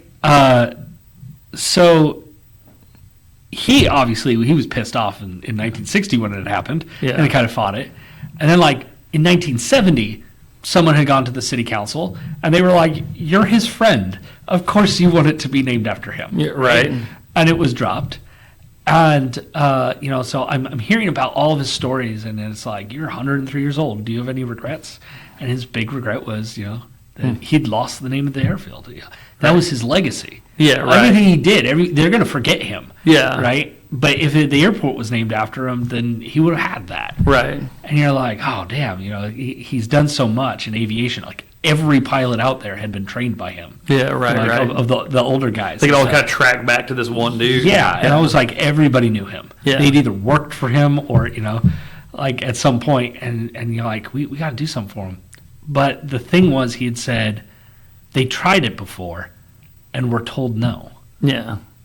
And I said, but I haven't tried it. Yeah. Let me give it a shot. And so when that had happened, later on there was another thing, and again it was like, well, I haven't done that. Yeah, right. And so he said, like, you're like the patron saint of lost causes. Yeah, there you Right? go. It's like, and that's kind of how, like, you and I have approached these things of the school, they tried that. It failed.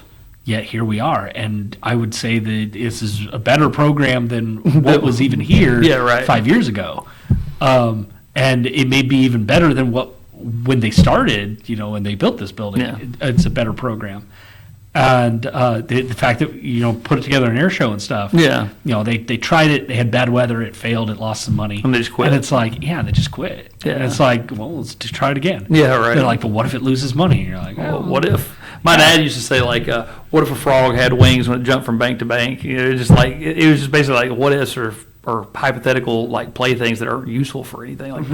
Right. So it's like, we built in mitigating factors. Yeah, and stuff, but you have to be like smart about it, right? But Right. like, don't be like don't do it in October during the rainy season. yeah, right. Right? You don't go down to the Caribbean during hurricane season. Yeah, right. There's a reason it's cheaper. But it's like, things like that. You say, all right, we've adjusted stuff to be like in June. Yeah. It's going to be hot as hell, But but it's good for beer sales. it will also be fairly good weather. Yeah, right. Very unlikely. Like, we may have thunderstorms in the afternoon. Yeah, Yeah. 2 or 3 o'clock. It's like so. I learned to fly out here, and it was like during the summertime. It's always that way. About 3 o'clock, it was a thunderstorm. Before 3 o'clock, you were bouncing around like crazy. After 3 o'clock, about 3:30, after the thunderstorm rolled through, it was like glass. It was the best time to fly. Right. And so that's about the time that we fly our first act.